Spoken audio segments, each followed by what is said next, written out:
ওকে, তো আশা করি সবাই শুনতে পাচ্ছ আমাকে। তো আমরা পড়ছিলাম হচ্ছে প্রোজোডিক টার্মের ভিতরে আমরা স্ক্যানশনটা একটু আলোচনা করেছিলাম গত ক্লাসে। তো কি অবস্থা, কবিতাটা সবাই স্ক্যানশন করেছো? জি স্যার। জি স্যার। আচ্ছা, তো কি হয়েছে, তো বুঝতে পেরেছো? কোনো সমস্যা আছে জি কারো? স্যার। না স্যার, হইছে। না স্যার। এখন তোমাদের যদি সমস্যা থাকে বলো, না হলে আমরা আজকে এখানে ওই টপিকটা শেষ করব। আর আরেকটা পয়েন্ট তোমাদেরকে স্যার দিব। একটা প্রবলেম আছে। হ্যাঁ, সেটা বলবা কি প্রবলেম আছে কোন জায়গায়, তারপর সেটা সমাধান করে। স্যার সনেট 73 হচ্ছে সেকেন্ড স্ট্যান্জার আপনার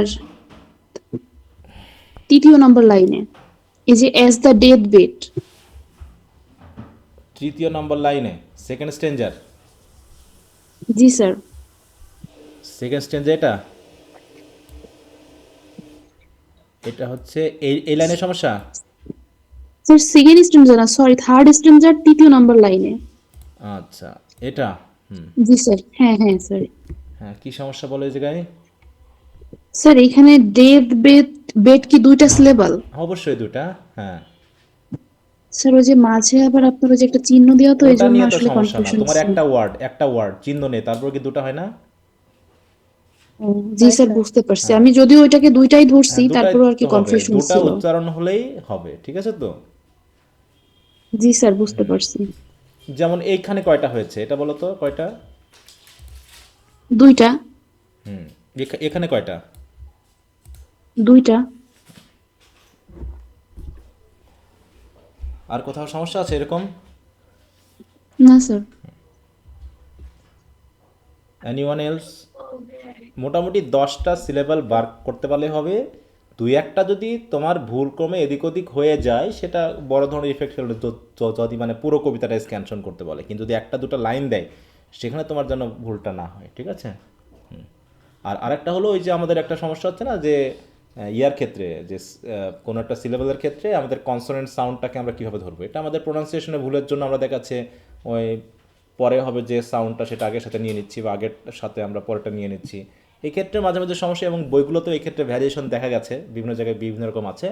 অতএব দুটা করে সিলেবাল তুমি ধরে ফেলে কাজটা করতে পারলেই চলবে, অত টেনশন নেওয়ার কিছু নাই, ঠিক আছে? হুম। আচ্ছা, এইখানে কি করেছো বলো তো? এইটা সিলেবালটা কিভাবে ভাগ করেছো তোমরা?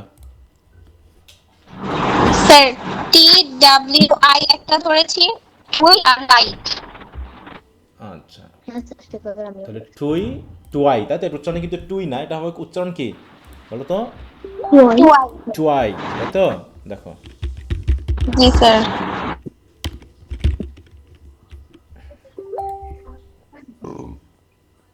এই যে দেখো, টোয়াই, হ্যাঁ, টোয়াই, এরকম একটা প্রোনাউন্সিয়েশন। এই যে টোয়াই লাইট। ওকে, তাহলে স্ক্যানশন সম্পর্কে একটা ধারণা মোটামুটি পেয়েছো, তাই তো? হুম। যা বলেছি এই রকম করেই এখন তোমাদের যে বইগুলোতে আছে, আমি একটা প্রজরির একটা পিডিএফ মানে আমি শেয়ার করেছি তোমাদের সাথে, করি নাই? জি স্যার। হ্যাঁ, ওইখানে তোমাদের কাজ হবে, ওখানে যে লাইনগুলো দেওয়া আছে সেগুলো একটু স্টাডি করা। ওই যে তোমার হচ্ছে রেটোরিক অ্যান্ড প্রোজোডি, ওই বইটা থেকে মোটামুটি এটা মনে হয়।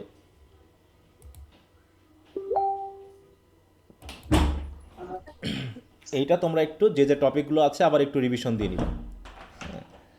আর মোটামুটি আগামীকালকের মধ্যে আমি যে পিডিএফটা তোমাদের তো প্রথমে দেই নাই, কারণ ওটা তোমাদের একটু বই থেকে পড়তে বলেছিলাম, এরপর আমি একটা পিডিএফ দিয়ে দিব।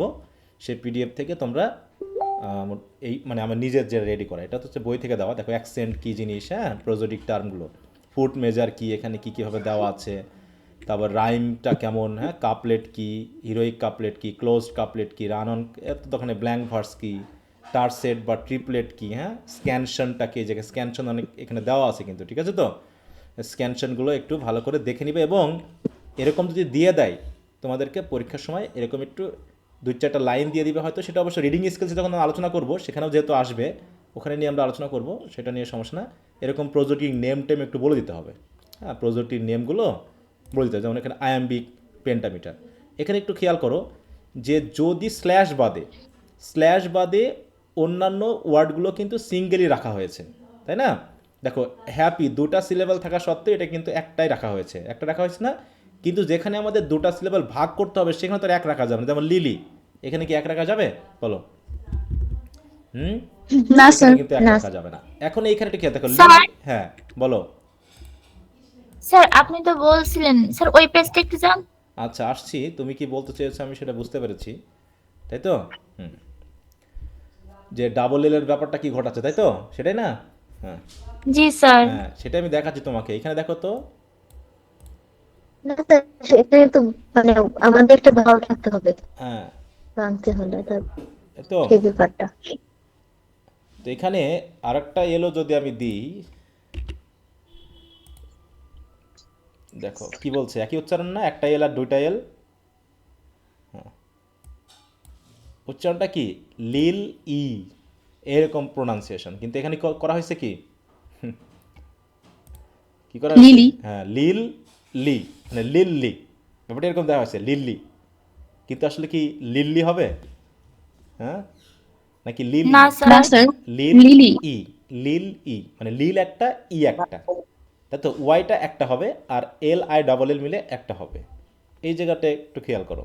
তো বললাম যে এই দেখো এখানে কি কি করছে, সামারকে দুইটা সাম্মার এভাবে দেওয়া আছে, সাম্মার, হ্যাঁ এই তো ওগুলো বলেছিলাম যে এরকম কিছু ঝামেলা আছে, তো এই জন্য তোমরা একটা করে ধরবা সাম আর, এই একটা এরকম করে আমরা কখনো উচ্চারণ করি না, বা ইংলিশে এরকম উচ্চারণটা হয়ও না যে দুটা ওয়ার্ড মানে দুটা প্রোনাউন্সিয়েশন মানে দুটা করে উচ্চারণ করতে হবে, এমনটা না, কিন্তু এটা বানানের সমস্যা, প্রোনাউন্সিয়েশন, এই জন্য ইংলিশ বানান আর প্রোনাউন্সিয়েশন কিন্তু একটু ঝামেলা, বুঝতে পারছো? কারণ ইংলিশকে বলা হয় কি প্রোনাউন্সিয়েশন ভিত্তিক ল্যাঙ্গুয়েজ, এটা কিন্তু বানান ভিত্তিক ল্যাঙ্গুয়েজ না, আমাদেরটা বানান ভিত্তিক ল্যাঙ্গুয়েজ, বুঝতে পেরেছো? আমাদেরটা কিন্তু বানান ভিত্তিক, আমাদের যে বানান তেমন উচ্চারণ করতে হয়, আর এখানে কি যা বানান তার থেকে ভিন্ন উচ্চারণও হয়ে যাচ্ছে, হচ্ছে না বলো?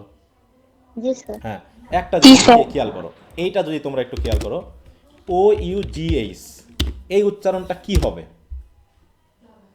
ও বলো, কি হবে এই উচ্চারণটা, O U G H H?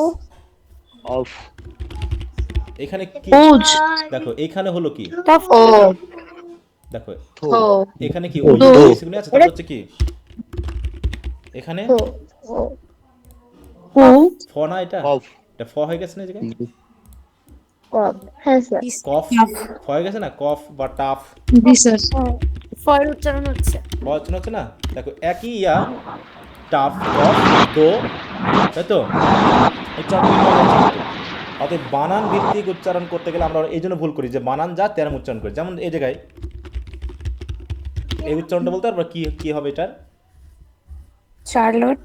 Charlotte, তাই তো, উচ্চারণ কথা চার্লটি, এরকমই তো নাকি, অনেক স্টুডেন্ট বলে থাকে আর কি এটা চার্লটি, এটা হবে কি, স্যার ই সাইলেন্ট আছে।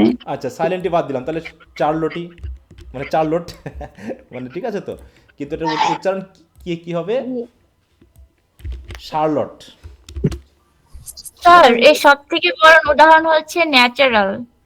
হ্যাঁ না সেটা তো তাও একটা, আমরা তা তো আছে কিছুটা, এটা আছে ভুল করি অনেক। হ্যাঁ দেখো সা তালবস্য, এটা পুরো উচ্চারণ কি আর বানান কি, ঠিক আছে, উচ্চারণ কি আর বানান কি, এরকম আরও অনেক আছে, যেমন হচ্ছে এখন যদি আমরা এরকমটা ধরতে যাই তাহলে হচ্ছে কি বি ডবল ও কে, তাহলে ডাবল ও উচ্চারণ হচ্ছে উ, আর এটা হচ্ছে কি, তাহলে এটা ফ্লুড হবার কথা নাকি, ওটা যদি বুক হয় তাহলে এটা হবে কি ফ্লুড, ফ্রুট। হ্যাঁ, কিন্তু ওটা হচ্ছে বুক, এটা হচ্ছে ব্লাড, তাহলে হলো বলো? হুম, সেখানে এফ হয়ে গেছে। তাহলে এই জায়গাগুলোতে প্রবলেম আছে, এই জন্য এটা সবসময় রুলস দিয়ে মেনটেন করে হয় না, তোমাকে বেশি মাত্রায় উচ্চারণগুলো শুনতে হয়, এই কারণে ইংলিশ প্রোনাউন্সিয়েশনগুলো শোনার জন্য বিবিসি সিএনএন এইসব নিউজগুলো শুনবা, তাহলে তোমার উচ্চারণগুলো ঠিক হবে। ওই জন্য বললাম না যে এর আগের ক্লাসে তো মনে হয় আমি এক উচ্চারণ করছি আর তুমি আর এক উচ্চারণ, আমি বারবার উচ্চারণ করা সত্ত্বেও তুমি সেই ভুল উচ্চারণটা করছো, মানে তুমি তোমার বানান ভিত্তিক উচ্চারণ করছিলা, তাই না? কেউ কেউ একজন মনে হয় গত ক্লাসে এরকম একটু কথা বলেছিলাম, বানান ভিত্তিক উচ্চারণ করছিলা, বানান ভিত্তিক না যে স্যার বানান তো এরকম আছে, তার জন্য বললেন যে অনেকে প্রশ্ন করে স্যার এটা কেন হইলো, একটা হচ্ছে পুট স্যার একটা হচ্ছে একটা বাট, হ্যাঁ একটা হচ্ছে পুট আর একটা হচ্ছে কি বাট, তাহলে এটা হচ্ছে কাট নাকি, এটা হচ্ছে শার্ট, ঠিক তো? জি স্যার। তো যাই হোক এই জন্য বলছি যে একটু প্র্যাকটিস করতে হবে বেশি বেশি, আর বই অনুসারেই করার চেষ্টা করবা, যেহেতু কিছু করার নাই, বই অনুসারেই দেখবা। কিন্তু ওই যে বললাম যে কিছু কিছু জায়গায় আমি ধরিয়ে দিয়েছি, ওই জায়গাগুলোকে একটু চেষ্টা করবা ডিকশনারি দেখতে। যখনই তোমার সন্দেহ হবে ক্যামব্রিজ ডিকশনারি দেখে প্রোনাউন্সিয়েশনটা ঠিক করে নিবা। মনে থাকবে তো? হুম। আচ্ছা, তাহলে এটা বাদ দিলাম আপাতত। আর একটা আমি দিব, তোমরা ওটার স্ক্যানশন করে সবাই আমাকে একটু জমা দিবা, হ্যাঁ। আচ্ছা, তোমাদের যে কবিতাগুলো আছে ওর ভিতর থেকে একটা আমি চয়েস করে দিব, যেটা পড়া হয়েছে ওখান থেকে স্ক্যানশন করে তোমরা ওটা সবাই সাবমিট করবা। মনে থাকবে? জি স্যার।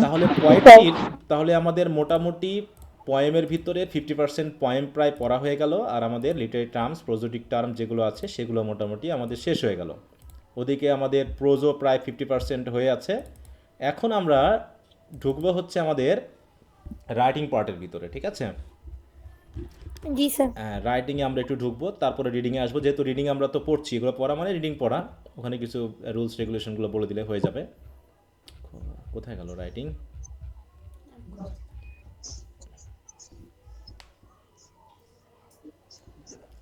স্যার একটা কোশ্চেন করব। করো। স্যার ফ্রি হ্যান্ডরাইটিং লিখতে গেলে না গ্রামাটিক্যাল মিস্টেক হয়, না হলে সেন্টেন্স মেকিং ভুল হয়, তখন কি করব? মনে করো তোমার এখন পানি পান করার ইচ্ছা হচ্ছে, গলায় বেঁধে যাচ্ছে খাবার, হ্যাঁ। জি। তো সেই অবস্থায় তুমি কি করবা? পানি খাওয়ার জন্য চেষ্টা করব। হ্যাঁ, তাহলে তোমার গ্রামারের যে জায়গাগুলোতে সমস্যা হচ্ছে, এর আগে তো একটা বইয়ের কথা আমি বলেছিলাম তোমাদের, বলি নাই? গ্রামার পার্ট কিছু যখন আলোচনা করা হয়েছিল, স্যার আমি সব মিলে 6টা ক্লাস করেছি তো তাই জানি না। ওখানে তোমরা যে কোনো একটা গ্রামার বই অন্তত কিনে তোমার নিজের মতো করে স্টাডি করে ফেলতে হবে। তাছাড়া তোমার ক্লাসের কোথাও কেউ গ্রামার পড়াবে না, আর গ্রামার না পড়ে কখনো গ্রামাটিক্যাল ভুল এড়ানো যায় না, ঠিক আছে তো? জি স্যার। এই জন্য যে বললাম যে পানি খাওয়ার ইচ্ছা হয়েছে, এখন তুমি তো যদি এখন খাও তাহলে তো হবে না। পানি খাইতে ইচ্ছা করছে তোমাকে, এখন যদি পেপসি খাও বা অন্য কিছু খাও, পানির আশ মিটবে না কিন্তু। এই জন্য যেখানে তোমার সমস্যা সেই জায়গাতেই সমাধান করতে হবে। মনে থাকবে? জি স্যার, ঠিক আছে, ধন্যবাদ। আচ্ছা, আর যদি কোনো কিছু বুঝতে দুই একটা অসুবিধা হয় সেটা তো বলবা, ক্লাসে বুঝিয়ে দিব। কিন্তু কোথায় মানে অনেকে প্রশ্ন করে, স্যার কোন গ্রামারটা ইম্পর্টেন্ট? আরে গ্রামারের ইম্পর্টেন্ট বলে কিচ্ছু নাই, তোমার একটা বই শেষ করতে হবে প্রথম থেকে শেষ পর্যন্ত। তো an ABC of English literature এই বইটা পড়বা সবাই, ঠিক আছে? প্রথম থেকে শেষ পর্যন্ত রিডিং দিবা শুধু, তাতে অনেক বুঝে যাবা। ঠিক আছে স্যার, ধন্যবাদ স্যার।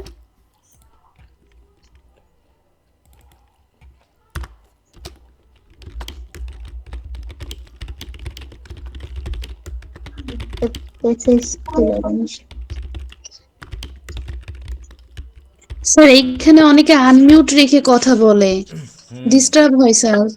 একটু খেয়াল রাখবা তোমরা। আমি কিন্তু দুটা বইয়ের নাম বলছি, এই দুটা বই একটু কিনবা, কিনে একটু পড়ার চেষ্টা করবা।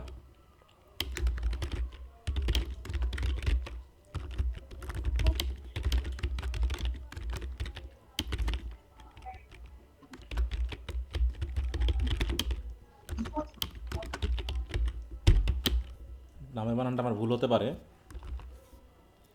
স্যার হচ্ছে গিয়ে হ্যাঁ বলো। Sir AHO।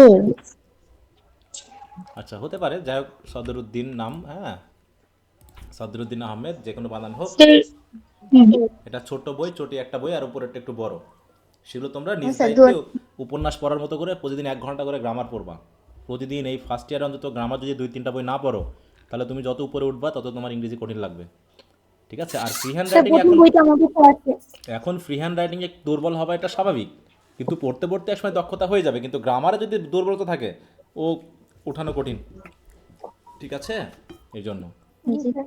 আর তোমরা অনেক সময় গ্রামারের দুর্বল বলে স্যার একটা গ্রামার ব্যাস করেছিলামও, কিন্তু সেখানে উপস্থিতি এত কম যে আমি ওই ধারণাও বাদ দিয়েছি, ও চিন্তাভাবনা বাদ দিয়েছি, ঠিক আছে? কারণ তোমরা তোমাদের মানে চাহিদা আছে কিন্তু পরিশ্রম করার ইচ্ছা নাই, হ্যাঁ, শখ আছে কিন্তু সেই শখ পালন করার ইচ্ছা নাই, তাহলে বিপদ আছে। এই জন্য ওগুলো একটু ক্লিয়ার করবা, মনে থাকবে? আচ্ছা, তো আজকে থেকে আমরা রাইটিংয়ে ঢুকবো আর কি। তো রাইটিংয়ের সিলেবাসটা যদি আমরা একটু খেয়াল করি, দেখো রাইটিং অপশনে এসে এখানে রাইটিং মানে মনে করুন না যে এটা ফ্রি হ্যান্ড রাইটিং হয়ে যাবে। এখানে হচ্ছে রাইটিং কি জিনিস, কি কি ধরনের রাইটিং আইটেম রয়েছে, আমাদের প্র্যাকটিক্যাল লাইফে আমরা কি কি ধরনের রাইটিং ব্যবহার করে থাকি সেইগুলো নিয়ে মেইনলি এখানে আলোচনা। ঠিক আছে? হ্যাঁ, তো রাইটিং বইটা তো তোমাদের কাছে আছে সবার কাছে নাকি? জি স্যার। জি স্যার। তাহলে রাইটিংয়ের প্রথম যে কন্টেন্ট বা রুটিনটা দেওয়া আছে, সূচিপত্রটা দেওয়া আছে। আমার কাছে এই মুহূর্তে বইটা নাই, আমার বইটা যেহেতু মেহেরপুরে আছে, কালকে আমি মেহেরপুরে ফিরছি, সেখানে গিয়ে আমি একটা ইয়ে করবো। যেহেতু আমার কাছে বইটা নাই, একজন সূচিপত্রটা বার করো, করে আমাকে ধারাবাহিকভাবে পড়ো দেখি। কন্টেন্টে যাও প্রথম দিকে, দিয়ে সূচিপত্র দেখে একটু বলো আমাকে যে কি কি টপিক আছে, পরপর পড়ে যাও। একজন। স্যার আমি পড়বো। হ্যাঁ, পড়ো। Introduction to writing skills, essay, paragraphs, letters, email writing, report writing, writing poster, notice, minutes, memo, press release, writing book review, presentation. Sir এই চারটা। তাহলে এখানে খেয়াল করো, তাহলে প্রথমেই আছে হচ্ছে ইন্ট্রোডাকশন টু রাইটিং স্কিলস। মানে রাইটিং স্কিলসটা কী এখানে কিন্তু সূচিপত্রে বলা নেই, কিন্তু ওটা আমাকে শুরু থেকে আগে জানতে হচ্ছে। তারপরে সূচিপত্র অনুসারে আছে কি, দেখো সিলেবাস অনুসারে এসে, প্যারাগ্রাফ, লেটার্স এবং লেটারের type, email writing, report writing, এইটা সিভি রাইটিংটাও আসলে লেটারের মধ্যে পড়ে। তারপর হচ্ছে poster, notice, minutes, memo, press release. Notes বলে একটা অপশন ছিল তোমাদের আগের ফার্স্ট ইয়ারে, সেটা এখানে নাই। বুক রিভিউ আছে, তারপরে প্রেজেন্টেশন বা মাল্টিমিডিয়া প্রেজেন্টেশন কীভাবে কী দিতে হয় এইগুলো দেওয়া আছে। এই হচ্ছে মোটামুটি কয়টা তাহলে আইটেম? 13 স্যার 13টা। আগে ছিল 10টা, এখন 3টা বেড়ে গেছে। বুক রিভিউ বাড়ছে, প্রেজেন্টেশনটা বাড়ছে, পোস্টারটা বাড়ছে, আর ওদিকে নোটস টোটস বাদ গেছে, ইমেল রাইটিংটা বাড়ছে, রাইটিং সিভিটা লেটারের মধ্যেই ছিল, ওটাকে দেখছে আলাদা করে দিয়েছে। এটা জব অ্যাপ্লিকেশনের মধ্যেই পড়ে আর কি, মেনলি এই সিভিটা।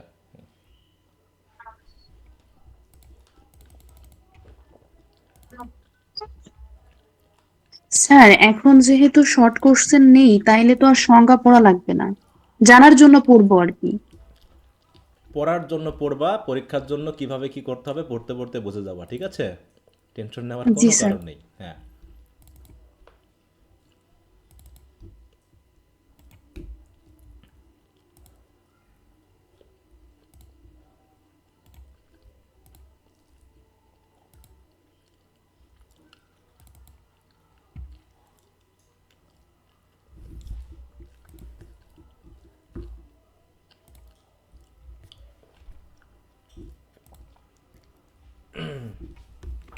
তাহলে আজকে আমরা রাইটিং স্কিলসের ইন্ট্রোডাকশন টু রাইটিং স্কিলস এই পার্টটা একটু পড়বো। তোমাদের বইয়ে যা দেওয়া আছে তার থেকে একটু বেশি আলোচনা এখানে আসবে, হ্যাঁ, বেসিক জিনিসটা। তো শুরু করার আগে আমি একটু 2 মিনিট সময় নিচ্ছি, তোমরা একটু অপেক্ষা করো।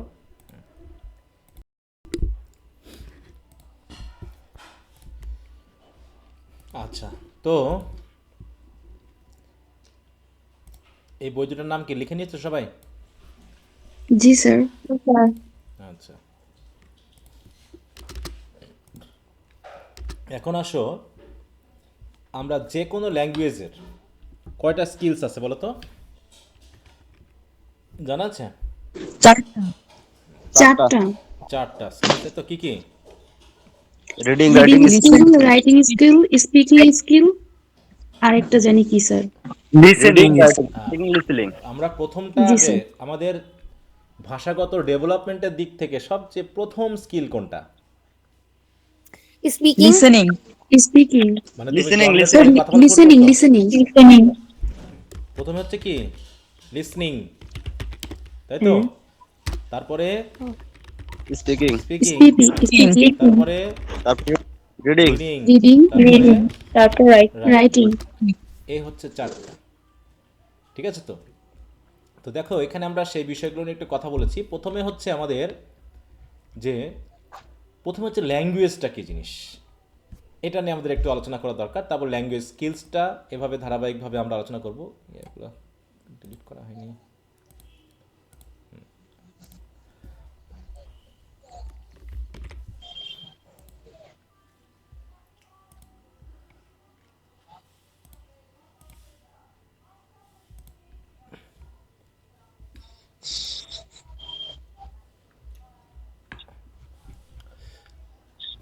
আচ্ছা, তো দেখো প্রথমে বলা হচ্ছে ল্যাঙ্গুয়েজ কী জিনিস। আচ্ছা, ল্যাঙ্গুয়েজ কী জিনিস বলো তো? প্রথমত ল্যাঙ্গুয়েজ কী জিনিস? মনের ভাব প্রকাশের মাধ্যম। সেটা তো আছেই, মনের ভাব শুধু না, এটা হচ্ছে কমিউনিকেশনের, তাই তো? জি স্যার। হ্যাঁ, কমিউনিকেশন, যোগাযোগের একটা মাধ্যম যোগাযোগ করার মাধ্যম। বা একটা সিস্টেম। এই ল্যাঙ্গুয়েজ তো সবাই তো যোগাযোগ করে, পশু পাখিরাও তো যোগাযোগ করে। তা ওদেরটাকে কি আমরা ভাষা বলবো? না স্যার। স্যার যেটা বাকযন্ত্রের সাহায্যে উচ্চারিত হয়। আচ্ছা, যেটা বোধগম্যযোগ্য হয় সেটা হচ্ছে ভাষা। আচ্ছা আচ্ছা, তারপরেও দেখো একটা পার্থক্য খেয়াল করো। সারা পৃথিবীর কুকুরের ভাষা কি একই রকম না ভিন্ন ভিন্ন? ভিন্ন ভিন্ন। মানে আমেরিকান কুকুরদের ডাক হচ্ছে আমেরিকান, এরকম কিছু? একই রকম। বাংলাদেশের কুকুরের ডাক একরকম, হ্যাঁ, বাংলাদেশের কুকুরের ডাক একরকম, এরকম কিছু বলো তো? না স্যার। এরকম কিছু না। যে মানুষ বাদে প্রত্যেকের একটা নির্দিষ্ট সিস্টেম আছে যেটা তারা জন্ম থেকেই পেয়ে আসছে। কিন্তু মানুষ একমাত্র মনে হয় জন্মের পরে খাবার একটা ধান্দা করা, ঠিক আছে তো, আর হচ্ছে কান্না করা, এই দুটা মনে হয় জন্মের পর থেকে পায়। তারপরে বাকি সবগুলো মানে শিখতে হয় নাকি মানুষকে? বাকি সব শিখতে হয়। হাসতেও তাকে শিখতে হয়, হাসতেও শিখতে হয় কিন্তু, হ্যাঁ, কীভাবে হাসতে হয়। তারপরে হচ্ছে কীভাবে খাইতে হয়, কীভাবে দাঁড়াতে হয়, কীভাবে কথা বলতে হয়, সব কিছু তাদেরকে শিখতে হয়। এবং বিশেষ করে যোগাযোগের মাধ্যম হিসাবে দুই ধরনের বিষয় আমাদেরকে শিখতে হয়। একটা হচ্ছে প্রথমত ল্যাঙ্গুয়েজের দুটো সিস্টেম আছে, একটা হচ্ছে লিখিত আর একটা হচ্ছে কি স্পোকেন, তাই তো? রিটেন আর স্পোকেন, একটা হচ্ছে ওরাল, একটা হচ্ছে রিটেন। ওরাল ল্যাঙ্গুয়েজের মানে সাইনটা হচ্ছে সাউন্ড। ওরাল ল্যাঙ্গুয়েজের সাইন কি? সাউন্ড। আর রিটেন ল্যাঙ্গুয়েজের হচ্ছে কিছু সিম্বল, ঠিক আছে তো? সাউন্ডটা সিম্বল হিসেবে, তাহলে হচ্ছে এই সাউন্ড বা সিম্বলের যে কিছু মানে কি বলবো, কনসিস্ট করার মাধ্যমে বা অ্যারেঞ্জমেন্ট করার মাধ্যমে আমরা বোধগম্য যে মানে কমিউনিকেশন সিস্টেমটা আবিষ্কার করেছি, সেটাই হচ্ছে কি ল্যাঙ্গুয়েজ।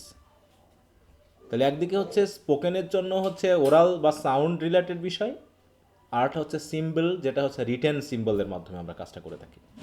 তাহলে ল্যাঙ্গুয়েজ হচ্ছে কি একটা জাস্ট একটা কমিউনিকেশন সিস্টেম যেটা নির্ভর করছে কিছু সাউন্ড এবং কিছু রিটেন সিম্বলের উদ্দেশ্যে। এবং এটা কি সারা বিশ্বে কি একই ধরনের বলো? না স্যার। না স্যার। সারা বিশ্বে কিন্তু এক ধরনের না, এক এক দেশের এক এক রকম, এমনকি অঞ্চল ভিত্তিকও পার্থক্য রয়েছে। অঞ্চল ভিত্তিক কি ভাষাগত পার্থক্য আছে না বলো? আচ্ছা স্যার। চট্টগ্রামের মানুষ আর মেহেরপুরের মানুষ কি একরকম করে কথা বলে? বা ওদের শব্দ চয়ন বা বিভিন্ন বিষয় সম্পর্কে একরকম না।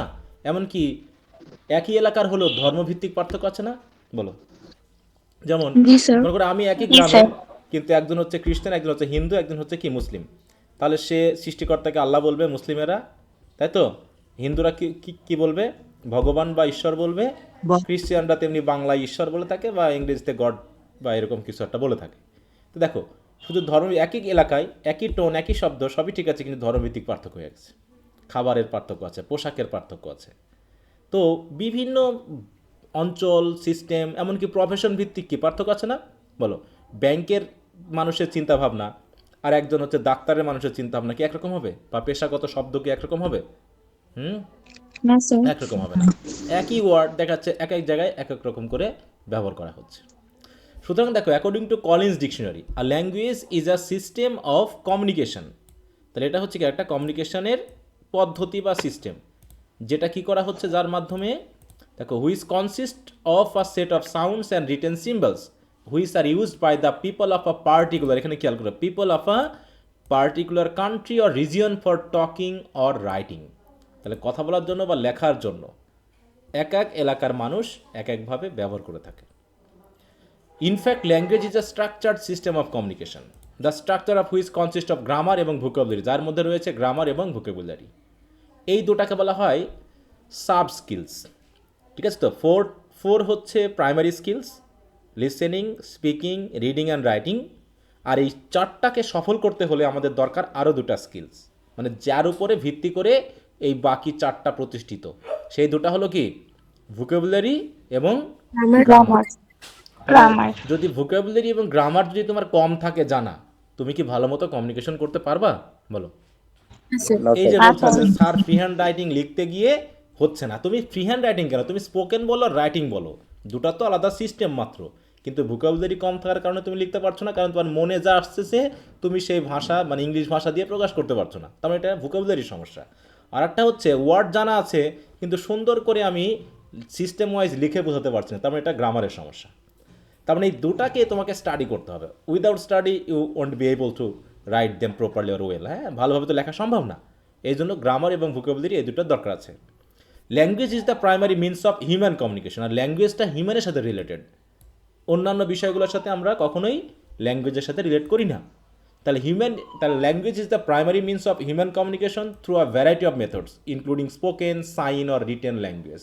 অনেক সময় আমরা সাইন ল্যাঙ্গুয়েজ ইউজ করি না বলো তো, বিশেষ করে যারা বোবা হয়ে থাকেন বা কালা হয়ে থাকেন, তাই তো, তাদেরকে কি করতে হয়, ও স্পোকেন বুঝবে না, তারা রিটেন বুঝবে আর হচ্ছে কি সাইন ল্যাঙ্গুয়েজ বুঝবে। তাহলে কি হচ্ছে, কোনো না কোনোভাবে আমাকে কি করতে হচ্ছে, একটা জিনিসকে বোঝাতে হচ্ছে।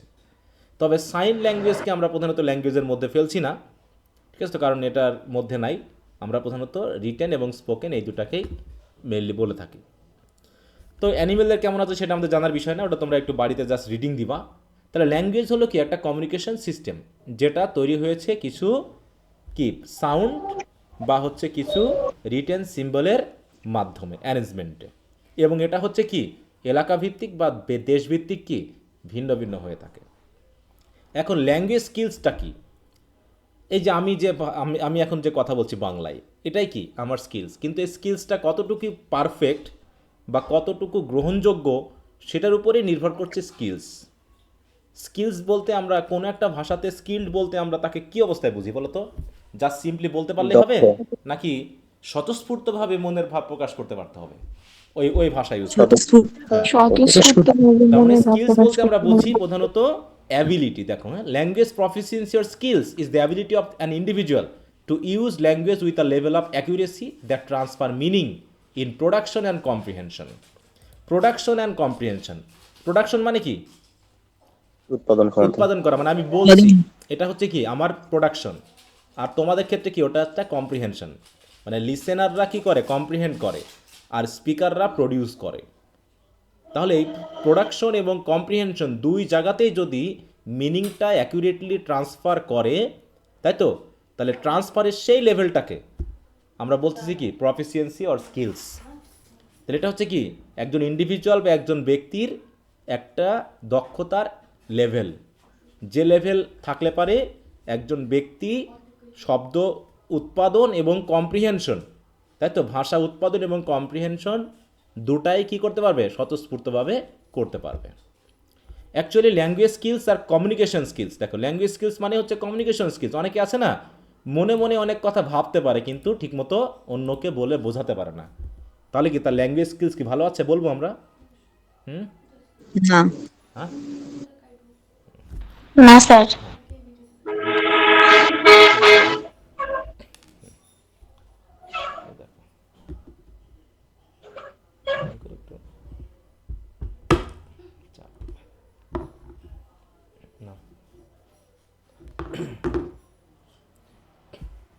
তাই বলছে, দেখো actually language skills or communication skills that help one convey one's idea orally or in written with clarity and precision. এই কথা হচ্ছে উইথ ক্ল্যারিটি মানে কি পরিষ্কারভাবে না, এবং প্রিসিশন মানে কি যথাযথভাবে, মানে ইনিয়ে বিনিয়ে না, একদম প্রপারলি এবং কারেক্টলি। এটাই হচ্ছে তার স্কিলস। একজন ব্যক্তি বলেছেন, হুসেইন বলেছেন কি যে language is essentially a skill which has 4 sub skills. দেখো এটাকে উনি আবার এই দিক থেকে সাব স্কিলস করেছেন। তা তাহলে ল্যাঙ্গুয়েজকে সরাসরি একটা স্কিল হিসেবে দেখানো হয়েছে, আর এই ল্যাঙ্গুয়েজ স্কিলসটাকে ডেভেলপ করার জন্য আমরা আরও 4টা সাব স্কিলসে ভাগ করেছি। সেই সাব স্কিলসগুলো কী কী? লিসেনিং, স্পিকিং, রিডিং এবং রাইটিং। ঠিক আছে, এখন এই সাব স্কিলসগুলোকে আবার 2টা ক্যাটাগরিতে ভাগ করা হয়েছে। 2টা ক্যাটাগরি। দেখো তো, আমি যখন কথা বলছি তখন তোমরা কি করছো বলো? শুনছো? চুপ করে আছি। হ্যাঁ, তোমরা কিন্তু মানে তোমরা রিসিভ করছো আর আমি প্রডিউস করছি, তাই তো? আমি প্রডিউস করছি আর তোমরা রিসিভ করছো, ঠিক আছে তো? এইভাবে একজন হচ্ছে স্পিকার, একজন হচ্ছে লিসেনার। লিসেনার হচ্ছে কি করে?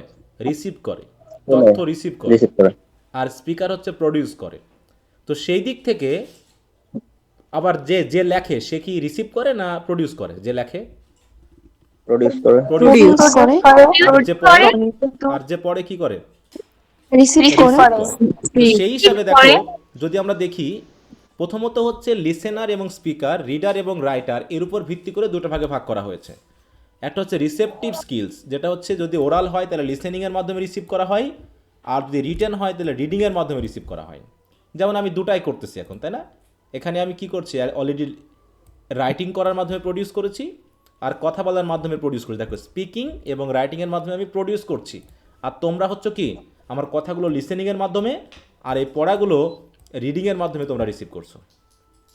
তাহলে কি হলো? 4টা স্কিলসকে আমরা লিসেনার এবং স্পিকার, রিসিভার এবং প্রডিউসার এর উপর ভিত্তি করে 2টা অংশে ভাগ করেছি। রিসেপটিভ স্কিলস আর কি প্রোডাক্টিভ স্কিলস বা এক্সপ্রেসিভ স্কিলস। কথা বুঝতে পারছো? ঠিক তো? এবার এই রিসেপটিভ স্কিলস এবং এক্সপ্রেসিভ স্কিলসকে আমরা আরো 2টা ভাগে ভাগ করি। একটা হচ্ছে লিখিত রূপ, আর একটা হচ্ছে কি ওরাল বা কথক রূপ, যেটা কথ্য রূপ, যেটা আমরা বলে থাকি কথ্য রূপ, মৌখিক রূপ। হ্যাঁ, মৌখিক। তাই তো? এটা হচ্ছে ওরাল ফর্ম হচ্ছে কি রিসেপটিভের মধ্যে পড়ে লিসেনিং, আর এক্সপ্রেসিভের মধ্যে পড়ে স্পিকিং। রিটেন ফর্মের মধ্যে রিসেপটিভ হচ্ছে রিডিং, আর এক্সপ্রেসিভ হচ্ছে কি রাইটিং। তাহলে এই দিক থেকে ধরলে একরকম, এদিক থেকে ধরলে একরকম, তবে 2ভাবে আমরা মোটামুটি এদেরকে পাচ্ছি। তাহলে আমরা আপাতত যেটা পড়ছি এটা আমরা কোন স্কিল হিসাবে পড়ছি? আমাদের বইটার নাম কি বলো? Writing skill. হ্যাঁ, রাইটিং স্কিল। তাহলে হচ্ছে কি আমরা এখানে কি হিসেবে কাজ করব? প্রোডিউসার হিসেবে কাজ করব নাকি? হ্যাঁ, এক্সপ্রেসিভ আর প্রোডাক্টিভ স্কিলস, তাই তো? আমরা কোনো কিছু আমাদের তথ্যকে প্রকাশ করব, সে প্রকাশ করতে গিয়ে আমরা যেহেতু সরাসরি কনভারসেশনের কোনো সুযোগ পাচ্ছি না, আমরা লেখার রূপে এটা পাঠাবো। যেমন হচ্ছে তুমি মনে করো একটা ছুটি নিবা, তুমি প্রিন্সিপাল স্যারের কাছ থেকে একটা ছুটি নিবা, তাহলে এটা কি তুমি সরাসরি প্রিন্সিপাল স্যারের কাছে যাবা, গিয়ে স্যারের সাথে কথা বলবা, এটা তো? এটা হলো কি জাস্ট ওরাল ওয়ে। কিন্তু ওরাল ওয়ের কি কোনো ডকুমেন্ট থাকে বলো? না। ওরাল ওয়ের ডকুমেন্টেশন থাকে না, সেই জন্য আমরা রিটেন ওয়েতে যাই, এবং রিটেনটা হচ্ছে ফর্মাল, আর ওরালটা হচ্ছে কি ইনফর্মাল। ওরাল কমিউনিকেশনটাকে বলা হয় ইনফর্মাল কমিউনিকেশন। এখানে ভুল হলেও ওটা কেউ ধরে রাখে না, শুধরে নেওয়া যায়। কিন্তু রাইটিংটা হচ্ছে একটা পার্মানেন্ট এবং ফর্মাল কমিউনিকেশন। এখানে যতটুকু পারা যায় আমরা ভুল করব না। এই জাতীয় প্রশ্ন কিন্তু পরীক্ষাতে এবার এসেছিল যে what is the difference between formal and informal English, তাই তো? ফর্মাল এবং ইনফর্মাল ইংলিশের পার্থক্য কী, সেগুলো আমরা পড়বো আস্তে আস্তে। তো দেখো, oral language skills sometimes called spoken language skills include listening and speaking. On the other hand, reading and writing are involved in written forms. Again, listening and reading are related to receiving information, and so they are considered as receptive skills. আবার অন্যদিকে, while the process of expressing ideas or producing information involves speaking and writing skills, so they are termed as expressive or productive skills. ঠিক আছে, ওটা তো আমরা জানলাম। এবার হচ্ছে রাইটিং এবং রাইটিং স্কিলস বলতে কি বুঝবো? রাইটিং মানে কোনো কিছুতে লেখা নাকি? তাহলে 4টা যে আমাদের সাব স্কিলস রয়েছে কমিউনিকেশনে, তার মধ্যে রাইটিং হচ্ছে কি একটা, এই তো? এখন রাইটিং স্কিলসের জন্য আমাদের কয়েকটা সিস্টেম আছে। প্রথমটা কি, আমাদের কিছু সিম্বল আছে, তাই না? এই সিম্বলগুলোকে আমরা কয়েকটা স্টেপে প্রধানত ভাগ করি। প্রথমটা হচ্ছে সাউন্ড। দেখো, যখন আমরা ওরালে যাচ্ছি তখন আমরা তাকে জাস্ট বলছি হচ্ছে সাউন্ড। যেমন এইটা, আমরা তো স্ক্যানশন টেনশন পড়ে আসলাম, তাই না? এখানে টোটাল কয়টা সাউন্ড আছে বলো? বলতে পারবেন? স্যার তিনটা। না না, তিনটা? ওটা তো সিলেবেল। সাউন্ড কয়টা আছে? এক একটা সাইন মানে তো এক একটা সাউন্ড, তাই না? এটা কি কি সাউন্ড এটা? letter ল। L ল সাউন্ড, এটা তো নাম, লেটারের নাম হচ্ছে এল, কিন্তু সাউন্ডটা কি? ল। law এটা হচ্ছে কি? লো আই। এটা I হচ্ছে লেটারের নাম হচ্ছে আই, কিন্তু হ্যাঁ sound কি? 44টা সাউন্ড আছে। হ্যাঁ 44 সাউন্ডস আছে। তা এইখানে আমি বলতেছি এখানে কয়টা আছে? তাহলে 1 2 3 এটা দিয়ে বলছি কি, আমি এই সাউন্ড বলছি, তাই না? আমি একটা জিনিস ই, আমি এই সাউন্ডটা করলাম, কিন্তু এটা লিখিত রূপ হলো কি? এই যে আইটা। তেমনি তারপর এস। হ্যাঁ স্যার এখানে 4টা সাউন্ড আছে। ও 9। কি বলছি আর তোমরা কি বুঝছো বারবার আমি বুঝলাম না। এক একটা লেটার এক একটা নয়টা সাউন্ডকে sound। রিপ্রেজেন্ট করে। 9টা সাউন্ড আছে। তাহলে 9টা। হ্যাঁ এক একটা লেটার এক, আমি তো সেগুলো বলছি তোমাদেরকে। এটা হচ্ছে কি সাউন্ড আটটা বলো? না, একটা এইটা কি দুইটা, সাউন্ড? sound আছে। স সাউন্ড না, এই সাউন্ড। এস A এস তো হলো নাম, এস হলো লেটারের নাম, আর এসটা দিয়ে কি A সাউন্ড করছে sound, এখানে? A sound. স বলে কোনো সাউন্ড আছে জায়গায়? না স্যার, লিসেনিং।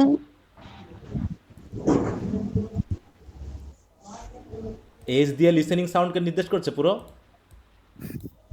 এর মানে এখানে এরকম সাউন্ড করছে সেটা বলেছিলাম আর কি। এটা হচ্ছে কি, তা লিসেনিং এ কেমন সাউন্ড করছে? লিস। আবার দন্তেশ্বর বলছে। দন্তেশ্বর তো নাম, ওটা হচ্ছে কি বর্ণের নাম, কিন্তু সাউন্ডটা কি জায়গায়? হ্যাঁ বলো। এস আবার এস। এস তো এ হলো এ আমি তো বারবার হয় না, বলছি, আমি একটা সাউন্ড করছি না? আমি কি সাউন্ড করছি না? কি? প্লিজ ও এরা এত কথা বলে। শুনি করতে হয় তাহলে আপনি বুঝতে পারবেন। আমি কি সাউন্ড করছি না বারবার? এখানে কি আমরা বলছি এল আই এস উচ্চারণ করার সময় কেমন আসছে? কি সাউন্ড আসছে? এল আই এস উচ্চারণ করতে গিয়ে লিস কি সাউন্ড আসছে?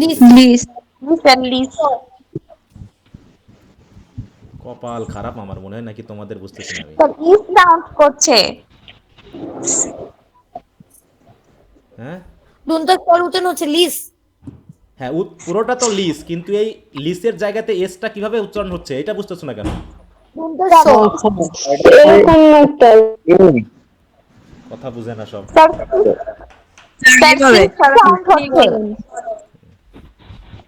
আপনারা সবাই সাইলেন্ট থাকেন তো স্যার আপনি বলেন। আমি তো কতবার বললাম এরা সব বেশি কথা বলে। তোমরা একটু বেশি এত কথা আমি বলতে কথা না। বলছি কি? আমি কথা বলছি না?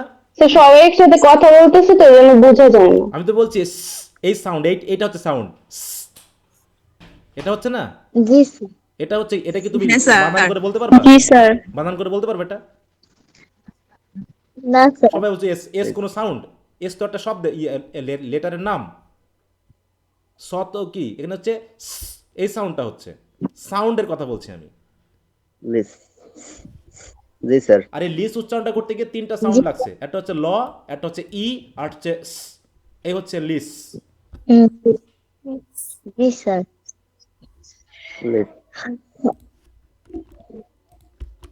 এবার হচ্ছে কি, এখানে কি এরপর কি আছে?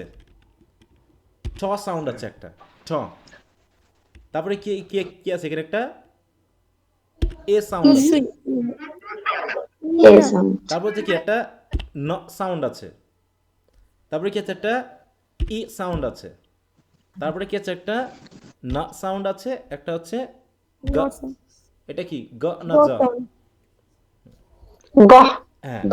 এখন ব্যাপারটা এটা না। লিসেন এইবার দেখো, এবার খেয়াল করো, তাহলে এইখানে কিছু লেটার আছে যেটা ইন্ডিভিজুয়াল সাউন্ডকে নির্দেশ করছে, আর কিছু লেটার একত্রে মিলে একটা সাউন্ডকে নির্দেশ করছে। যেমন ইন্ডিভিজুয়াল এই জায়গায় খেয়াল করো তো, এইখানে টি সাউন্ডটা কি আদৌ উচ্চারিত হয়? না স্যার। না। ইংলিশের এই হলো সমস্যা। ইংলিশের এই হলো সমস্যা যে লেটার দিয়ে রাখছে কিন্তু সাউন্ড নাই এর ভিতর। ঠিক আছে, তো লেটার দিয়ে রাখছে সাউন্ড নাই, তাহলে যে কোনো ব্যক্তি যদি না জানে তাহলে এটা কি উচ্চারণ করবে? লিস্টেনিং করবে কিনা বলো? জি। লিস্টেনিং। আরে যখন লাগবেই না তখন এটা দেওয়ার কি দরকার ছিল যে আমি এটা দেব? তাহলে এইভাবে বললেই তো হয়ে যেত। জি স্যার। স্যার এটা কেন দেয়? আবার আর একটা জিনিস খেয়াল করো, শুধু এটাই না, আবার এই পুরো সাউন্ডটাই নাই, পুরো টিই কোনোটাই নাই, খেয়াল করো, মানে সাউন্ড নাই কিন্তু লেটার আছে এই জায়গায়।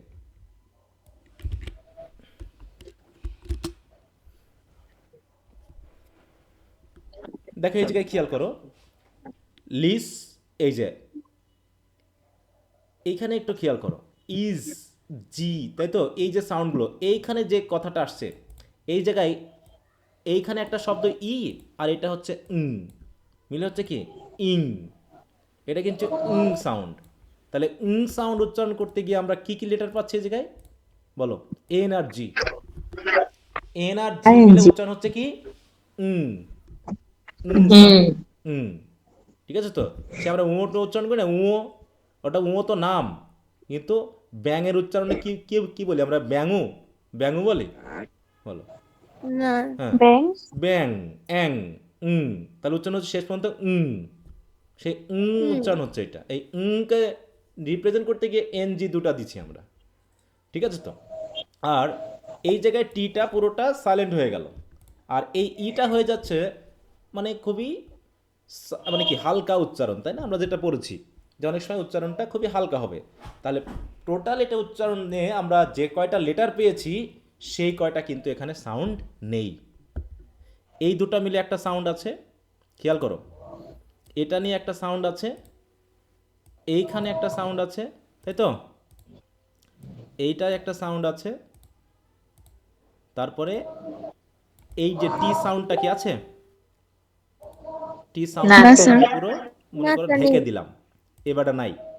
এবার এখানে একটা সাউন্ড আছে, এখানে একটা সাউন্ড আছে, তাহলে এখানে যদি আমরা ধরলাম এটা,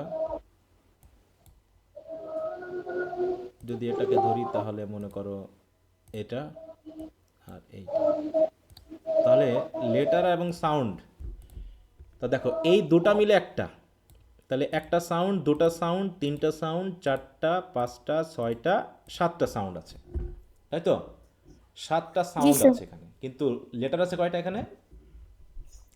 একটা, দুইটা, তিনটা, চারটা, পাঁচটা, ছয়টা, সাতটা, আটটা, নয়টা।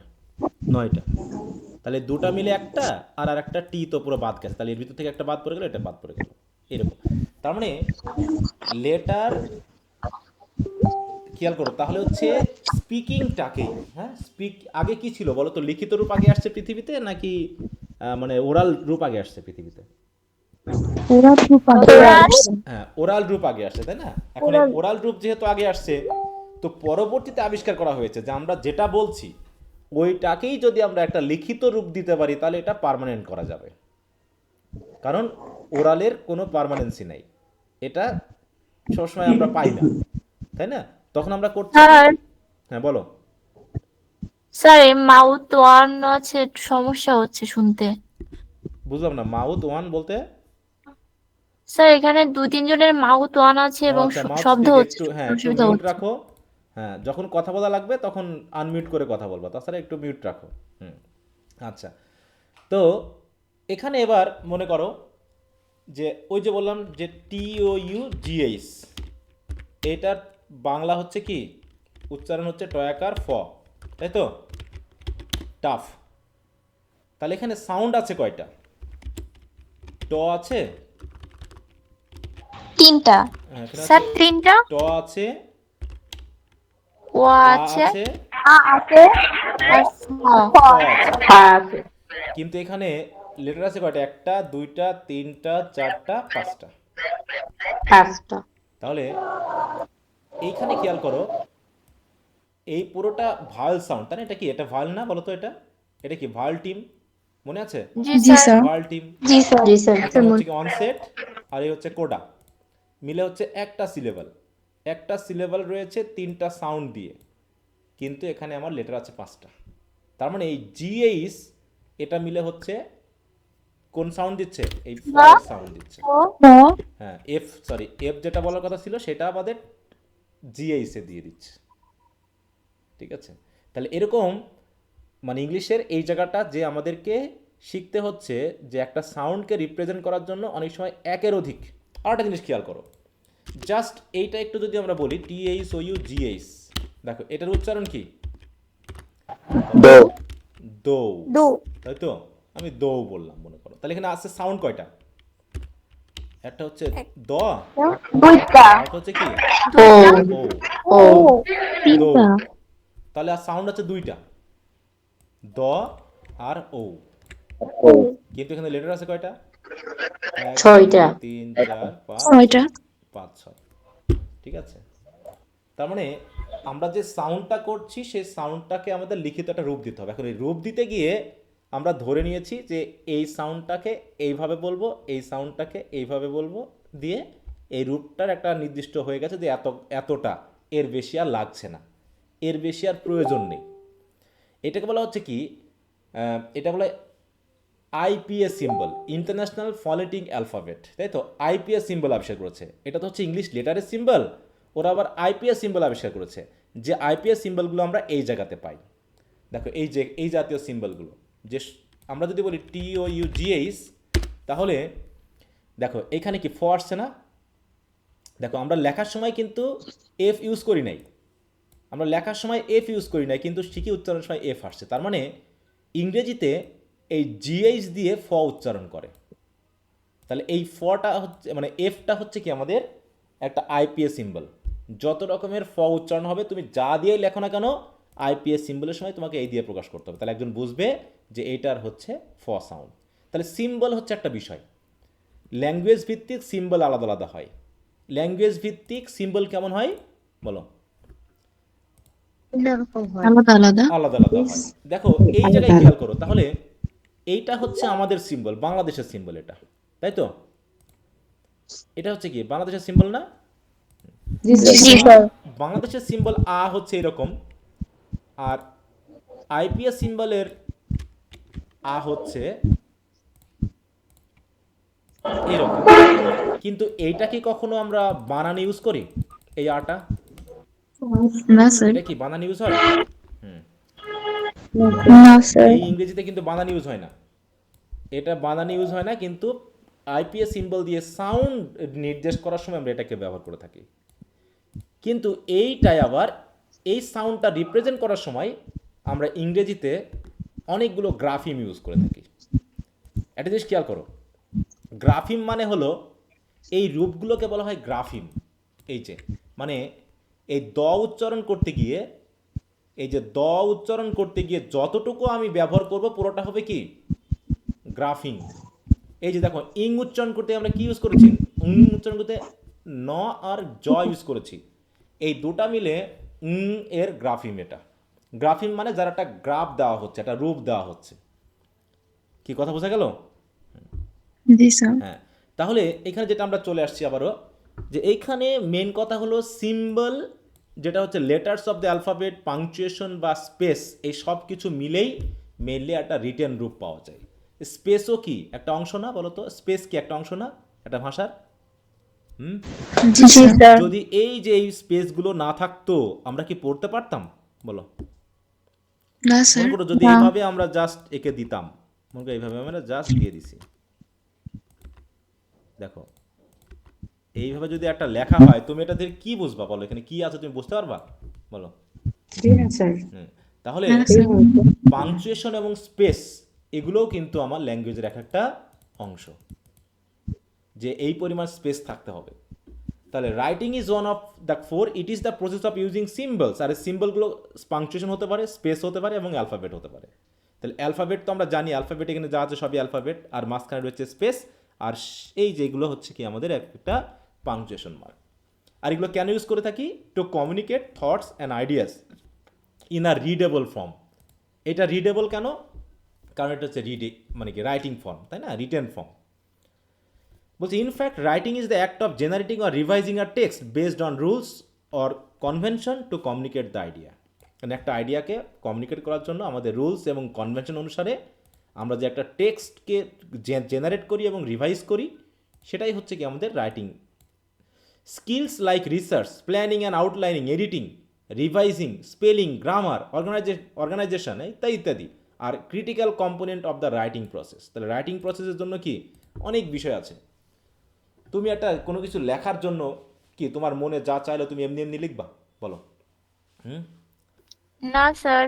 তাহলে কি তোমার মনের প্রথমে কি করতে হবে, তুমি একটা কোনো কিছু লেখার ইচ্ছা পোষণ করতেছো।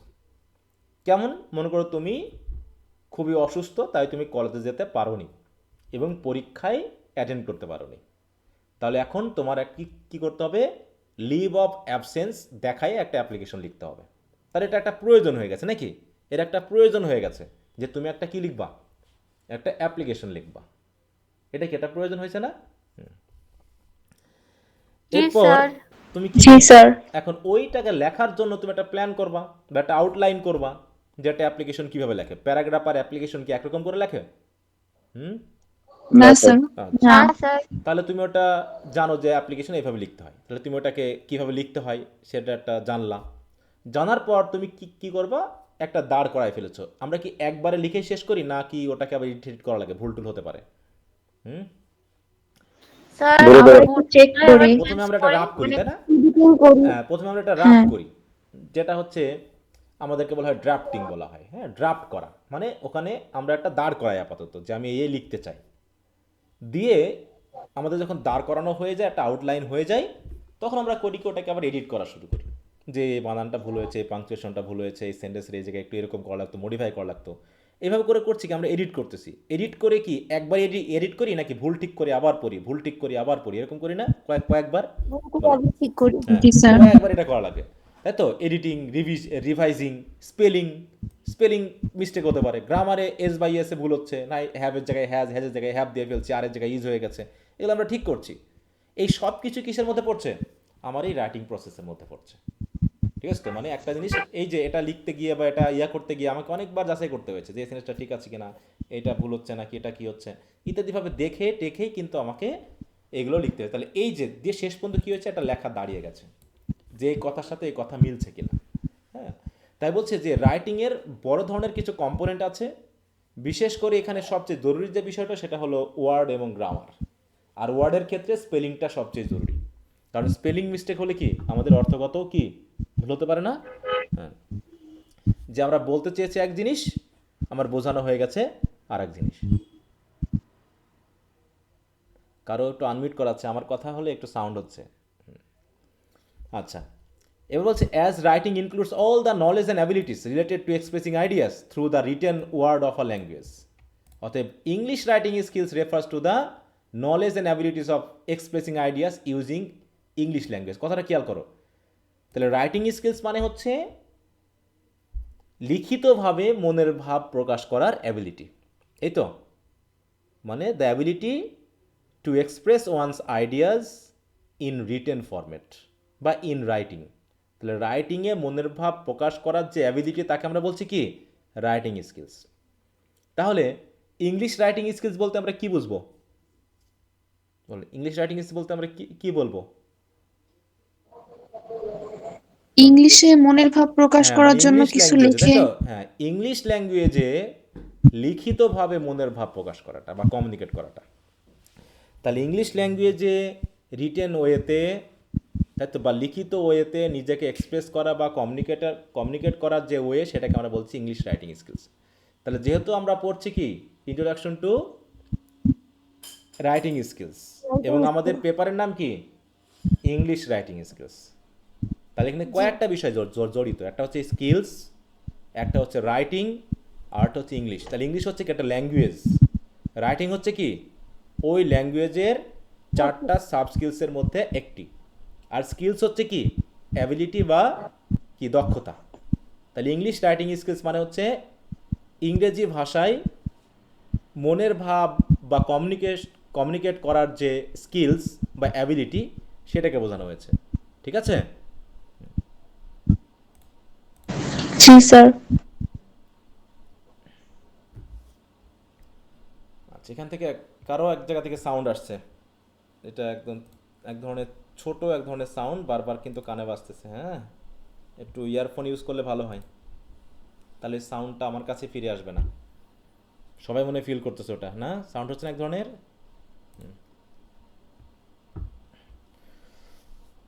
আচ্ছা, তাহলে এখন আমরা ল্যাঙ্গুয়েজ দেখলাম, তারপর হচ্ছে ল্যাঙ্গুয়েজ স্কিল বুঝলাম, ল্যাঙ্গুয়েজ স্কিলের ভিতরে কয় ধরনের স্কিলস রয়েছে সেটা দেখলাম। এখন এই স্কিলটা কি শুধু ইংলিশ ল্যাঙ্গুয়েজের জন্য আছে এই 4টা স্কিলস, নাকি পৃথিবীর সব ভাষারই এরকম 4টা স্কিলস থাকে? বলো। পৃথিবীর সব ভাষার কথা বলতে হবে। সব সব ভাষারই ভাষায়। আর পৃথিবীর সব ভাষাই থাকে। হ্যাঁ, এবং হচ্ছে গ্রামার এবং ভোকাবুলারিও ওটা সব ভাষারই প্রয়োজন হয়। তুমি যত বেশি গ্রামার ভোকাবুলারি জানবা তত বেশি এক্সপ্রেশনটা সহজ হবে, ইজি হবে, বোধগম্য হবে, আর যত কম জানবা তত বেশি কঠিন হবে। এবার হচ্ছে রাইটিং স্কিলস তো আমরা বললাম, এটা স্পেসিফিক একটা স্কিলসে চলে আসলাম। এরপর হচ্ছে রাইটিং স্টাইল। রাইটিং স্টাইলটা হচ্ছে এখানে সবচেয়ে জরুরি। সব ধরনের লেখার স্টাইল কি একই ধরনের? বলো। একই রকম? না স্যার। যেমন অ্যাপ্লিকেশান, নোটিশ, রিপোর্ট, তারপর হচ্ছে জব অ্যাপ্লিকেশান, প্যারাগ্রাফ, এসে, এগুলো সব একই ফরম্যাটে একই রকম করে লেখা হয়? বলো। না স্যার। না, আলাদা আলাদা স্টাইল, ভাবে। তাই না? তাহলে এক এক কাজে আমরা এক একটা রাইটিং স্টাইল ইউজ করে থাকি। তাহলে সেই স্টাইলটা আমাদেরকে জানতে হচ্ছে। দেখো, in writing, writing style plays a significant role in making the writing good and readable to the readers. হ্যাঁ, তাহলে আমাদের রাইটিং কিসের জন্য করা হয় বলো? এটা কি শুধু আমার নিজের জন্য, নাকি অন্যেরকে তথ্যগুলোকে দেওয়ার জন্য? কোনটা? অন্য মানুষকে তথ্য হ্যাঁ, দেওয়ার জন্য। অন্যকে তথ্য দেওয়ার তথ্যগুলো জন্য। দেওয়ার জন্য। কিন্তু সে যদি আমার লেখা বুঝতেই না পারে, তাহলে আমার লেখা কি সাকসেসফুল হবে? না স্যার। হবে না। তাই বলছে রাইটিং হচ্ছে গুড এবং রিডেবল করতে হলে আমাকে রাইটিং স্টাইলগুলোকে ঠিকমতো ফলো করতে হবে।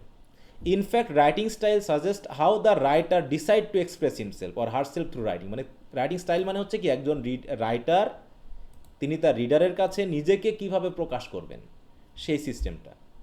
আর রাইটার স্টাইল ইজ, যেমন আমরা পড়েছি কি, আমরা পোয়েট্রিও পড়েছি, প্রোজও পড়েছি। প্রচুর পড়েছি। হ্যাঁ, পোয়েট্রির মধ্যে সনেট পড়েছি, তারপর হচ্ছে লিরিক পড়েছি, এলিজি পড়েছি, আবার আমরা প্রোজের ভিতরে শর্ট স্টোরি পড়েছি, তারপরে লেটার পড়েছি, তারপর হচ্ছে স্পিচ যেটা অ্যাড্রেস পড়েছি, পড়ি নাই? আবার এসেও পড়েছি। তাহলে সব রাইটার কি একই রকম করে লিখছে, নাকি এক একজনের ভিন্ন ভিন্ন স্টাইল লেখার? ভিন্ন ভিন্ন স্টাইল। হুম। তাহলে ওই যে বললাম, যে ব্যক্তি কবিতা লিখছেন, উইলিয়াম শেক্সপিয়ার কবিতা লিখছেন, তাহলে তার স্টাইলটা হচ্ছে কবিতার মাধ্যমে ওই মনের ভাবটা প্রকাশ করা। আর হচ্ছে Francis Bacon of great place সম্পর্কে বলেছেন এসের মাধ্যম দিয়ে। তিনি ওখানে কোনো কবিতাও লেখেননি বা কোনো গল্প বলেননি। আবার দেখা যাচ্ছে উইলিয়াম সমারসেট মম, উনি কি করছেন বলো? একটা গল্পের মাধ্যম দিয়ে তিনি মনের ভাব প্রকাশ করেছেন। তার মানে মনের ভাব প্রকাশ করেছেন এক একজন এক এক রকম করে। তাহলে এই যে বিচিত্র ওয়েতে যে মনের ভাব প্রকাশ করার যে স্টাইল, এটাকে বলছে কি আমরা রাইটিং স্টাইল। এবং এই রাইটিং স্টাইলই একজন রাইটারকে অন্য রাইটার থেকে আলাদা করে তুলেছে। যেমন বলা হলো, পৃথিবীতে শেক্সপিয়ার নাটক লেখার জন্য বিখ্যাত। যদিও তিনি সনেট লিখছেন, কিন্তু সনেটের জন্য তিনি কিন্তু বিখ্যাত না। তিনি বিখ্যাত হচ্ছেন কিসের জন্য? নাটক লেখার জন্য। কথা বুঝতে পারছো? অন্যদিকে Yes, sir. উইলিয়াম ওয়ার্ডসওয়ার্থ, তিনি কিন্তু নাটক লেখেননি, তিনি লিখছেন কবিতা। তিনি কবিতা লিখেই পৃথিবী বিখ্যাত। ঠিক আছে? আবার আর কি বলবো, তোমরা কার সাথে পরিচিত আছো আর? যেমন থমাস গ্রে। হ্যাঁ, থমাস গ্রে, তিনি কিন্তু আনন্দদায়ক বা প্রেমের কবিতা লেখেননি, তিনি ওই এলিজি লিখেই বিখ্যাত। তাহলে উনিও কবিতা লিখছেন, উইলিয়াম শেক্সপিয়ারও কবিতা লিখছেন, কিন্তু উইলিয়াম শেক্সপিয়ারের সনেট আর থমাস গ্রের হচ্ছে কি বলো? এলিজি। এলিজি। এলিজি। দুইজন দুই রকম করে তার মনের ভাব প্রকাশ করছেন। এবং এই মনের ভাবগুলো মানুষ প্রকাশ করে তার মেন্টাল সেট আপ অনুসারে, সাইকোলজি অনুসারে। কেউ পৃথিবীতে আনন্দ খুঁজে পায়, আবার সেই একই পৃথিবীতে কেউ শুধু দুঃখই খুঁজে পায়। পৃথিবী তো একই রকম আছে, তাহলে একজন আনন্দ পাচ্ছে আর একজন দুঃখ পাচ্ছে, এর কারণটা কি? এটা কিসের সমস্যা? পৃথিবীর সমস্যা বলো? কি আমাদের পারসেপশনের সমস্যা? আমাদের পারসেপশনের সমস্যা। ঠিক একই রকম ভাবে, যেমন হচ্ছে তুলা আর হচ্ছে তোমার পাথর, কে কেমন করে পৃথিবীকে পারসিভ করে বলো? পাথর কি সহজে পারসিভ করে না, সে শক্ত কোনো কিছু নাকি? আর তুলা হচ্ছে কি নরম, সে সব কিছু সহজে গ্রহণ করে নিতে পারে।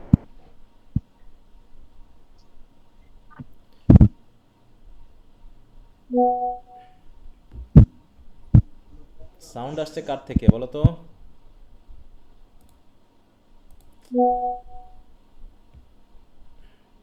ওকে, তো যাই হোক, তারপর দেখো আর writer style is what sets his or her writing apart and make its unique. Actually writing style is the way writing is outline. তাহলে রাইটিং স্টাইল মানে হচ্ছে তিনি তার মনের ভাব প্রকাশ করার জন্য রাইটিংটাকে কোন আউটলাইনে করেছেন, and decorated to fit a particular context to make it understandable and meaningful.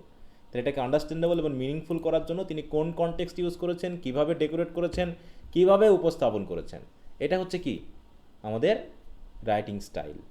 তাহলে কেউ পোয়েটিক স্টাইলে লেখে, কেউ প্রোজাইক স্টাইলে লেখে, কেউ নভেলের স্টাইলে লেখে, কেউ আনন্দের স্টাইলে লেখে, কেউ দুঃখের স্টাইলে লেখে। এবং এটা নির্ভর করছে একজন কার উপর, রিডারের উপর নাকি রাইটারের উপরে, বলো তো? রাইটারের উপর। রাইটারের উপর, হ্যাঁ, রাইটার কীভাবে তুলে ধরতে চাচ্ছেন। এবার হচ্ছে দেখো the things which contribute to the style of speech of a writing or a specific context. প্রথমত আমাদের একটা কনটেক্সট দরকার, জাস্ট আমরা কী উপস্থাপন করতে চাই।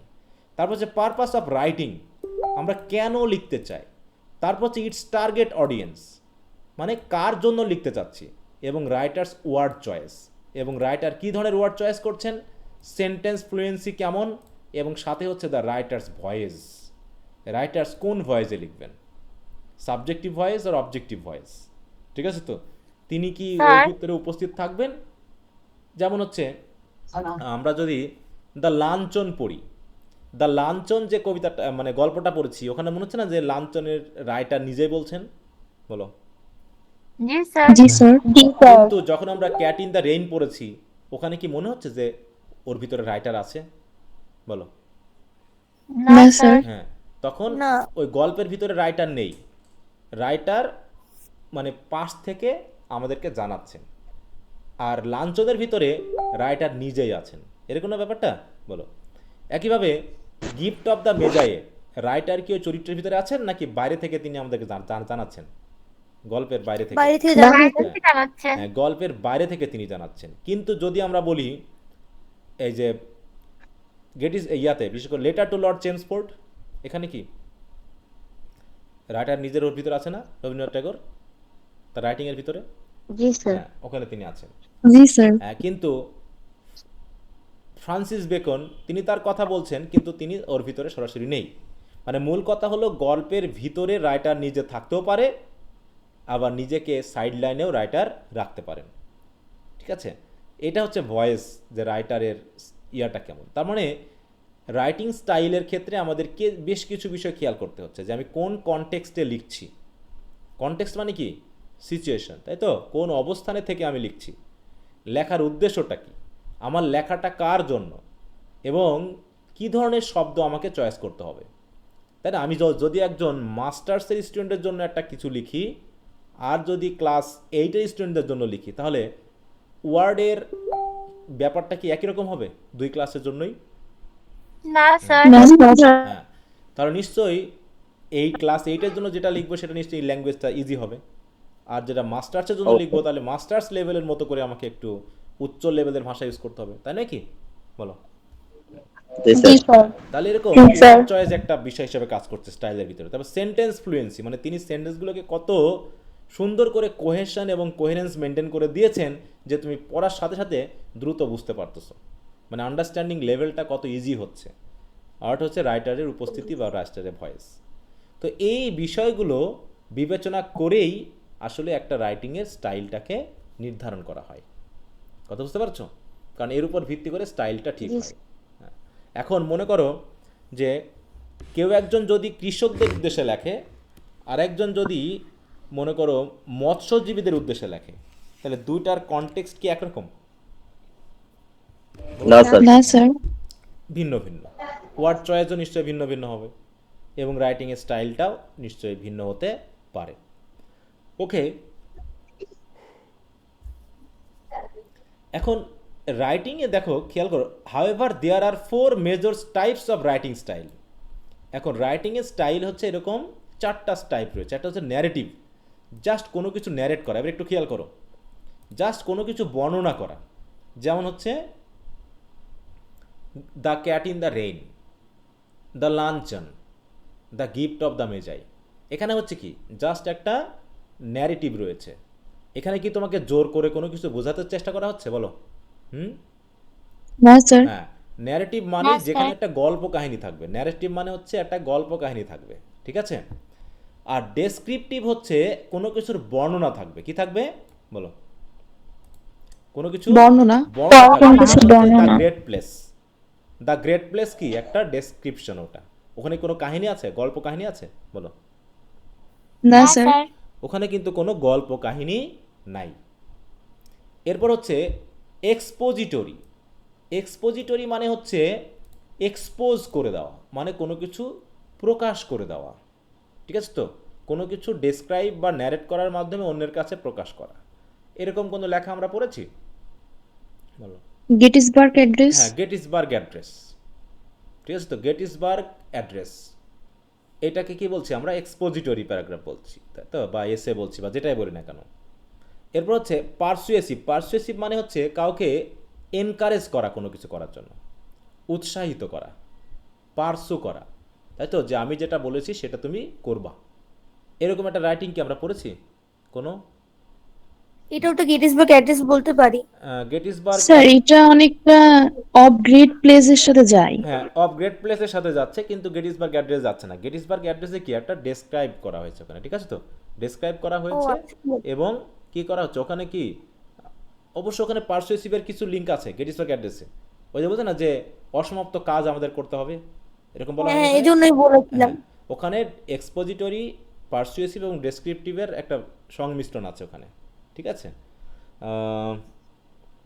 লেটার টু লর্ড চেমসফোর্ডে কি আছে, এটা এক্সপোজিটরি নাকি,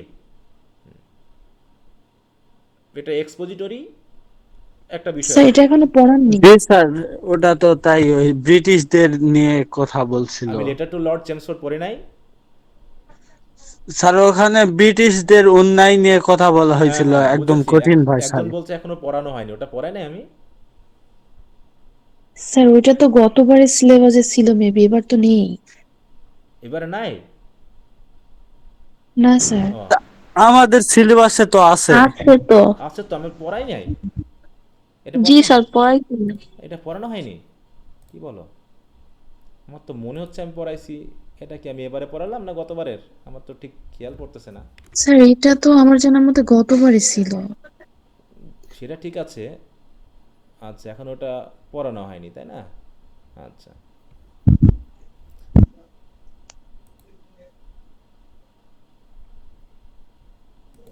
এবারে নাই এটা, না স্যার এটা গতবারই ছিল মেবি। আচ্ছা ঠিক আছে, আমি দেখি। স্যার এটা সিলেবাসে আছে, কিন্তু আপনি এখনো এখনো পড়াননি। পড়াই নাই, হ্যাঁ, এটা তো সিলেবাসে আছে, যে আমি পড়াইছি কোথাও স্যার, এটা আছে জি স্যার, আমাদের এখনো কলেজে আছে, পড়াইছিল স্টিল এটা এটা। আছে, হ্যাঁ, এখনো প্রেজেন্ট স্যার এটা। আচ্ছা দেখছি আমি। স্যার একটা এই যে Lord Chelmsford, letter to Lord Chelmsford, এটা তো আছে, হ্যাঁ। তাহলে স্যার পড়ানো হয়নি। পড়ানো হয়নি, হয়তো হবে। খাদিজা, তোমার ওখান থেকে সাউন্ড আসছে এক ধরনের, হ্যাঁ। তোমরা রেকর্ড ক্লাসটা আবার করবা যখন, তখন তুমি একটু বুঝতে পারবা। খাদিজা কি রেকর্ড ক্লাস করো? এমনি কথা বলার সাউন্ড আর এমনি বাইরের সাউন্ড কিন্তু ভিন্ন। এই সাউন্ডটা কি বাকিরা সবাই শুনতে পাচ্ছ না, আমি শুধু একাই শুনতে পাচ্ছি? জি স্যার, ইয়ারফোন দিলে বেশি শোনা যায়। শোনা যাচ্ছে স্যার। সুন্দর পাচ্ছি। হ্যাঁ, একটু ওই জন্য দেখা যাচ্ছে তোমার ওদিক থেকে যে সাউন্ডগুলো আসছে এখানে রেকর্ড হয়ে গেলে তোমাদেরই রেকর্ড ক্লাস পরে করতে গিয়ে বিপদে পড়ে যাবা। ওই জন্য একটু হয় ইয়ারফোন ইউজ করবা, না তুমি একটু মিউট রাখবা, হ্যাঁ। রেকর্ড ক্লাস করতে অনেক বিরক্ত লাগে, আচ্ছা। কথাগুলো শুনতে অনেক। আচ্ছা, এরপর হচ্ছে তাহলে আমরা দেখলাম আরও স্টাইল রয়েছে, আসলে রাইটিং স্টাইল অনেক রয়েছে, এখানে মেজর 4 প্রকার বলা হচ্ছে, তার মানে আরও মাইনর অনেক কিছু আছে, ঠিক আছে। হ্যাঁ, এরপর আমরা চলে আসছি এই যে ফর্মাল এবং ইনফর্মাল রাইটিংয়ের ব্যাপারটা, যেটা আমরা এবারে পরীক্ষা এসেছিল। তো আমরা কিন্তু ধারাবাহিকভাবে যাচ্ছি, প্রথমে ল্যাঙ্গুয়েজ দেখলাম, ল্যাঙ্গুয়েজের স্কিলগুলো দেখলাম, তার ভিতর থেকে যেহেতু 4টার ভিতরে আমাদের একটা টপিক আলোচনা, সেটা হচ্ছে রাইটিং স্কিলস, তাহলে রাইটিং কি, রাইটিং স্কিলস কি, এবং ইংলিশ ল্যাঙ্গুয়েজ রাইটিং স্কিলস কি সেটা বুঝলাম। এবার হচ্ছে রাইটিং স্টাইলটা কি, এবং রাইটিং স্টাইলের ভিতরে আবার 2টা বিষয় রয়েছে, একটা হচ্ছে ফর্মাল, একটা হচ্ছে ইনফর্মাল, তাই না। এখানে মানে আমরা কিভাবে কথা বলবো, এই যে আমি তোমাদের সাথে যে কথাগুলো বলছি এগুলোকে ফর্মাল না ইনফর্মাল বলছি বলো তো? ইনফর্মাল। ইনফর্মাল। না না, এখানে আমি ফর্মাল কথাবার্তা বলছি, কারণ এখানে আমি ইনফর্মাল কথা বলতে পারি না। পারি তোমাদের সাথে, বা তোমরাও পারবা? না, এখন ফর্মাল। হ্যাঁ, এখানে এটা একটা ফর্মাল সিচুয়েশনে কিন্তু আমরা আছি, এখানে আমি আমার কোনো আঞ্চলিকতা ইউজ করতে পারছি না, বা আমি এমন কোনো কথাবার্তা ইউজ করছি না যেটা একদম ব্যক্তিগত এবং মানে কি কি বলবো আমাদের কোড এবং কন্ডাক্টের সাথে যায় না, এমন কোনো বিষয় বলা যাবে না। হ্যাঁ, তাহলে ফর্মাল হচ্ছে যে কোনো অফিসিয়াল বা প্রাতিষ্ঠানিক বিষয়ের সাথে রিলেটেড, ঠিক আছে, এবং এটা মানে কি বলবো একটা নির্দিষ্ট কোড এবং কন্ডাক্ট বা হচ্ছে রুলস অ্যান্ড রেগুলেশন মেনটেন করে। আর ইনফর্মাল হচ্ছে যেটা হচ্ছে পরিবারের সদস্যদের মধ্যে ঘটে থাকে, বন্ধু বান্ধবদের মধ্যে ঘটে থাকে, যেখানে আমরা কোনো রুলস এবং রেগুলেশন বা বিশেষ কোড কন্ডাক্ট আমরা মেনটেন করি না। হ্যাঁ, এরকম একটা বিষয়। মনে করো আমি আমার বন্ধুর কাছে একটা চিঠি লিখবো আর আমি প্রিন্সিপাল স্যারের কাছে একটা চিঠি লিখবো, দুটো কি একই রকম হবে? বলো।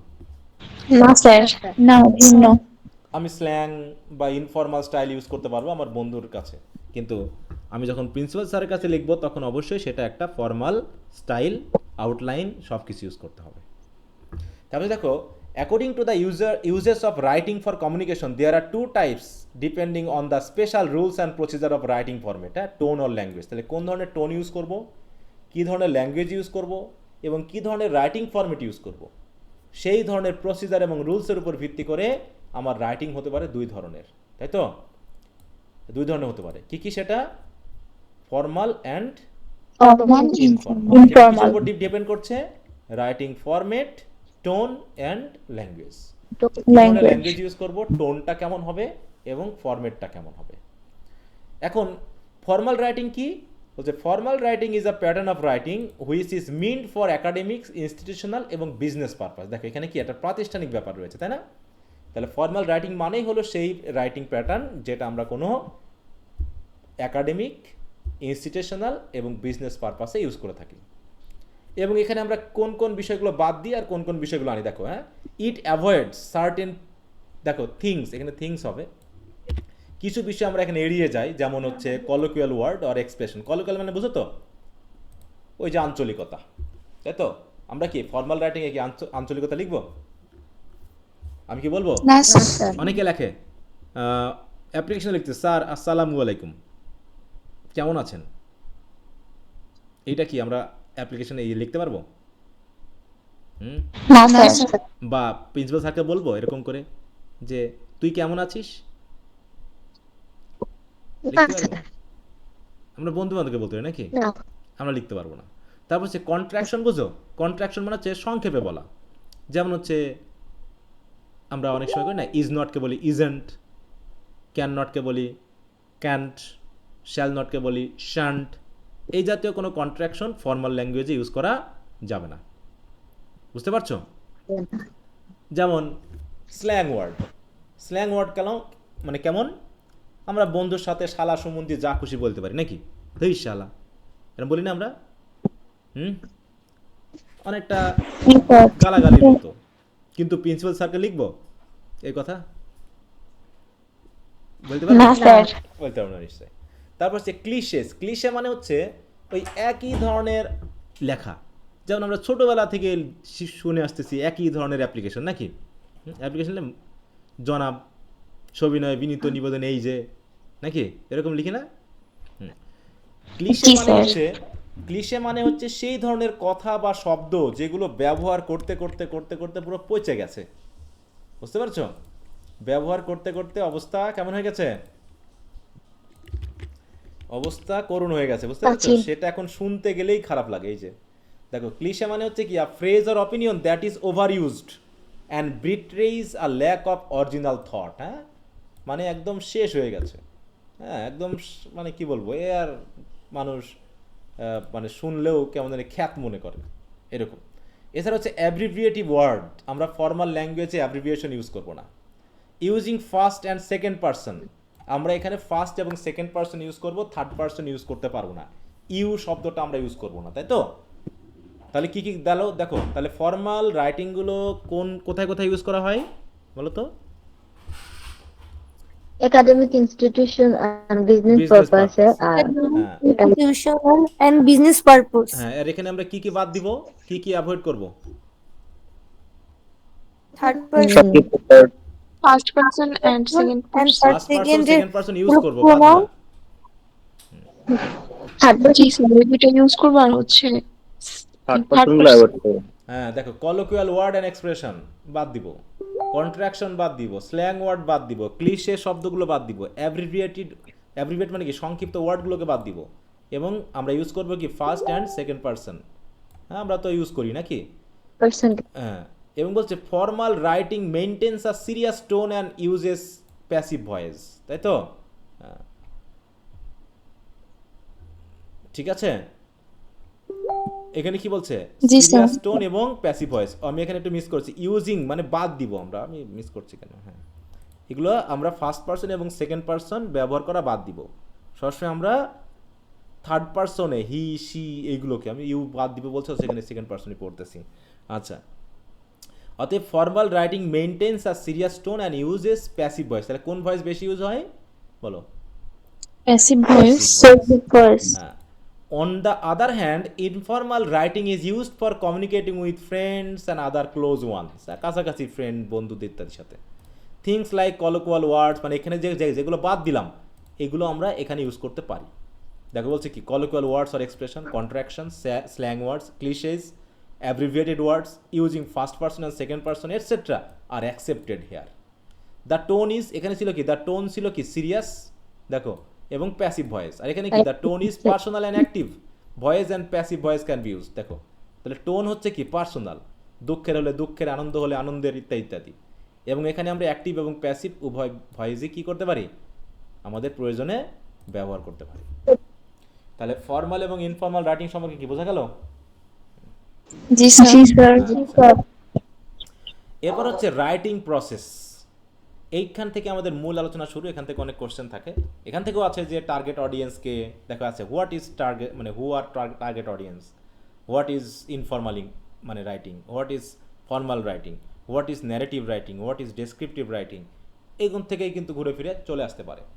তাহলে রাইটিং প্রসেসটা কি?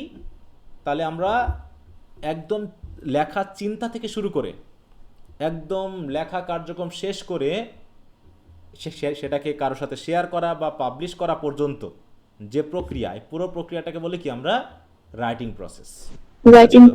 মানে একদম লেখা শুরু কি আমরা না চিন্তা ভাবনা করেই কি লেখা শুরু করি, নাকি লেখা শুরু করার আগে চিন্তা ভাবনা করি আমরা? আগে চিন্তা ভাবনা করি যে আমরা কি লিখবো, তাই না? কি লিখবো, কি যুক্ত করব, কি বাদ দিব, এগুলো নিয়ে ভাবি অনেক। তারপরে এটা লিখি। লেখার মধ্যে আমরা কয়েকবার পেজ চেঞ্জ করি, হ্যাঁ, একটু লেখা ভুল হলে আবার কাট দিই, আবার এডিট করি। তারপরে সেটাকে আমরা কি করি, যদি বই হয় তাহলে পাবলিশ করি, যদি ফেসবুকে পোস্ট করা হয় অনলাইনে পোস্ট করে দিই, মানে শেয়ার করা হয়ে যায়। আর যদি বন্ধুবান্ধব বা কারো কাছে পাঠাতে হয় তাহলে সেটাকে আমরা পাঠিয়ে দিই। তাহলে একদম চিন্তা থেকে শুরু করে ওইটাকে সাকসেসফুলি আমার টার্গেট অডিয়েন্সের সাথে শেয়ার করা পর্যন্ত যে ধরনের স্টেপ আছে, এই সব স্টেপ একত্রে মিলে বলা হয় কি রাইটিং প্রসেস। কথা বুঝতে পেরেছ? এখানে ফিজিক্যাল অ্যাকশনও থাকতে পারে, এখানে মেন্টাল অ্যাকশনও থাকতে পারে। মেন্টাল অ্যাকশন কোনটা?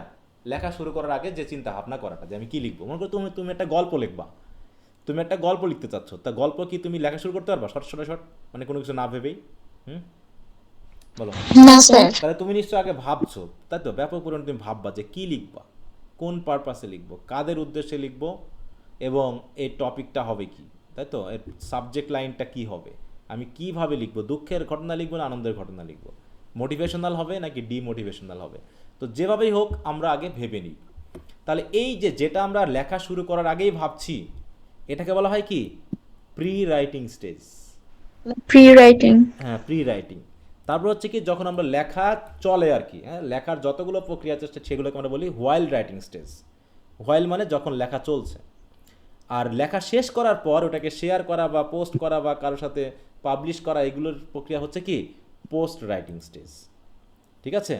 তাহলে আর writing process describe a sequence of physical and mental actions that a writer takes while producing or composing any kind of text. তাহলে যে কোনো টেক্সট লেখার সময় আমরা যে ধরনের মেন্টাল অ্যান্ড ফিজিক্যাল অ্যাকশনগুলো করে থাকি, এর সিকোয়েন্সকে একত্রে বলা হয় রাইটিং প্রসেস। বলছে আর writing process can be generally divided into main 3 stages. কয় স্টেজে ভাগ করা হয়? Main 3 writing stage, while writing stage and post writing stage. এখন writing is often describe as a linear process. Linear মানে বুঝো তো? লিনিয়ার মানে হচ্ছে একটা লাইনের মতো। এটা হচ্ছে কি ক্রনোলজিক্যাল, মানে ধারাবাহিক। কথা বুঝতে পারছো? মানে এটা কি মাঝখান থেকে শুরু করা যাবে এই প্রসেসগুলো? না স্যার। একদম না, শুরু থেকে, না। মানে 1 থেকে শুরু করে 10 পর্যন্ত যেতে হলে আমি কি আবল তাবল ভাবে পড়লে হবে বলো? হুম? নাকি আমাকে না, ধারাবাহিক একটা ক্রমে যেতে হবে। হ্যাঁ, তাহলে লিনিয়ার মানে হচ্ছে একটা লাইনের মতো, তাই তো? একটা লাইনের মতো, মানে একদম শুরু থেকে শেষ পর্যন্ত আমাকে একটা ধারাবাহিক প্রক্রিয়া অনুধাবন করতে হবে। দেখো, linear processing means the output is directly proportional to the input following a consistent and predictable relationship. মানে একটার সাথে একটা রিলেশনশিপ থাকবে, এক দিক দিয়ে আগাবো, তাই তো? 1 2 3 4 5 6 7 8 9 10 এইভাবে করে যেমন আমি আগায় যাচ্ছি, তেমনি আমি প্রথমে ভাবলাম, তারপর হচ্ছে ড্রাফটিং করলাম, তারপরে সেটাকে এডিট করলাম, আবার রিভিশন করলাম, আবার এডিট করলাম, আবার প্রুফ রিডিং পড়লাম, তারপরে কি করলাম? পাবলিশ করলাম। লেখার আগে কি পাবলিশ করা যাবে বলো? না না স্যার। স্যার। লেখার আগে পাবলিশ, তারপরে আউটলাইন, তারপরে এডিটিং, তারপরে ড্রাফটিং, এরকম করে করা যাবে কাজটা? হবে না নিশ্চয়ই। না স্যার। না স্যার। তারপরে দেখো, writing is often describe as a linear process moving from the first stage to the last stage, হ্যাঁ, ইন অ্যান অর্ডারলি ফ্যাশন। দেখো, হ্যাঁ, একটা ধারাবাহিক ফ্যাশনে আমাকে ফার্স্ট থেকে লাস্ট স্টেজ পর্যন্ত ধারাবাহিকভাবে এগিয়ে যেতে হবে। However, the writing process often requires moving back and forth between steps and is often more complex than the linear model. তবে রাইটিং প্রসেসে অনেক সময় কিছুটা মুভিং ব্যাক অ্যান্ড ফোর্থ করতে হতে পারে। কেমন? ওই যে বিশেষ করে হোয়াইল রাইটিংয়ের সময় এডিটিং করা, তাই তো, প্রুফ রিডিং করা, এগুলো মাঝে মাঝে দেখাচ্ছে আমাকে একবার মানে একবার রিভিশন দিলাম, রিভিশন দিয়ে দেখলাম ভুল আছে, আবার ওটা এডিট করলাম, আবার রিভিশন দিলাম, আবার ভুল বের করলাম, আবার এডিট দিলাম। এরকম কিছু কিছু জায়গায় হয়তো বা ব্যাক অ্যান্ড ফোর্থ করতে হবে, কিন্তু স্টেপগুলো পরপরই হতে হবে। বলছে in the first stage a writer needs to research. এই যে দেখো, প্রি রাইটিং স্টেজ, তাই না? ফার্স্ট স্টেজ হচ্ছে কি? Pre writing stage. এখানে কি করতে হয়? একজন রাইটারকে রিসার্চ করতে হয়। কিসের জন্য? তার টপিকটার জন্য, যে তিনি কী বিষয় লিখবেন। And make preparatory work before entering the while writing stage. তাহলে হোয়াইল রাইটিং স্টেজে ঢোকার আগে তাকে একটা প্রস্তুতিমূলক কাজ করতে হয়, যে তিনি আসলে কি কি লিখবেন। আফটার দ্য রাইটিং স্টেজ, তারপরে লেখা হয়ে গেল, ড্রাফট করা হয়ে গেল, তারপরে কি? It is important to take time to revise and correct the errors before submitting the final result or publishing it. তাহলে সেটা লেখা শেষ, লেখার পর আমাকে ওটা এডিট করতে হবে, রিভিশন দিতে হবে, তারপরে আমি সেটা ফাইনালি কি করতে পারবো? পাবলিশ করতে পারবো। এই যে ধারাবাহিক স্টেজগুলো, এই স্টেজগুলো একত্রে মেনটেন করে কাজটা করাকে বলা হচ্ছে রাইটিং প্রসেস। দেখো, the above mention 3 stages of writing process involve more steps. এর ভিতরে আবার ছোটোখাটো অনেকগুলো স্টেপ আছে। To successfully prepare a report or a written document, generally the process of writing involves researching the topic. প্রথমে কি? আমাকে টপিক রিসার্চ করতে হচ্ছে। তারপরে কি? প্ল্যানিং দ্য স্ট্রাকচার, আমাকে স্ট্রাকচার প্ল্যান করতে হচ্ছে। ড্রাফটিং দ্য টেক্সটটাকে ড্রাফট করতে হচ্ছে।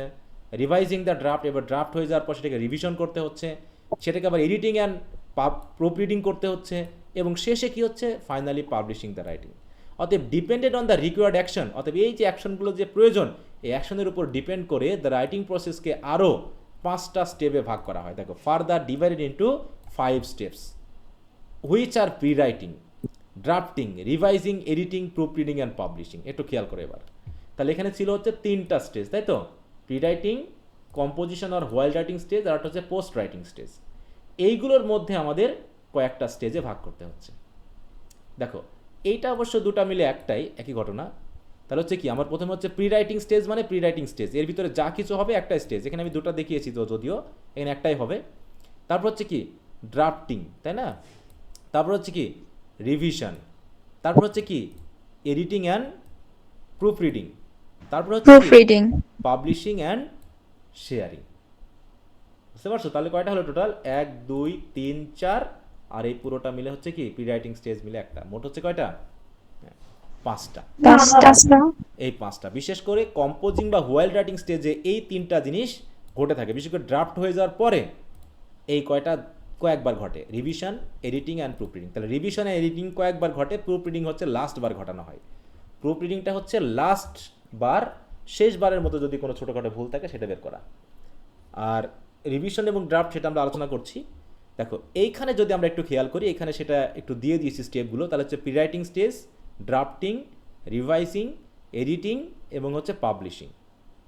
এর ভিতরে কি করা হয়, প্রি রাইটিং স্টেজে brainstorming ideas and organize your topic. তাহলে এখানে আমরা করি কি, কোনো একটা টপিককে ভাবি প্রথমে। ব্রেন স্টর্ম করা মানে কি, ভাবা। দেখো, think about what you say, দেখো what you want to say, হ্যাঁ, তুমি কি বলতে চাও সেগুলোকে নিয়ে ভাবা।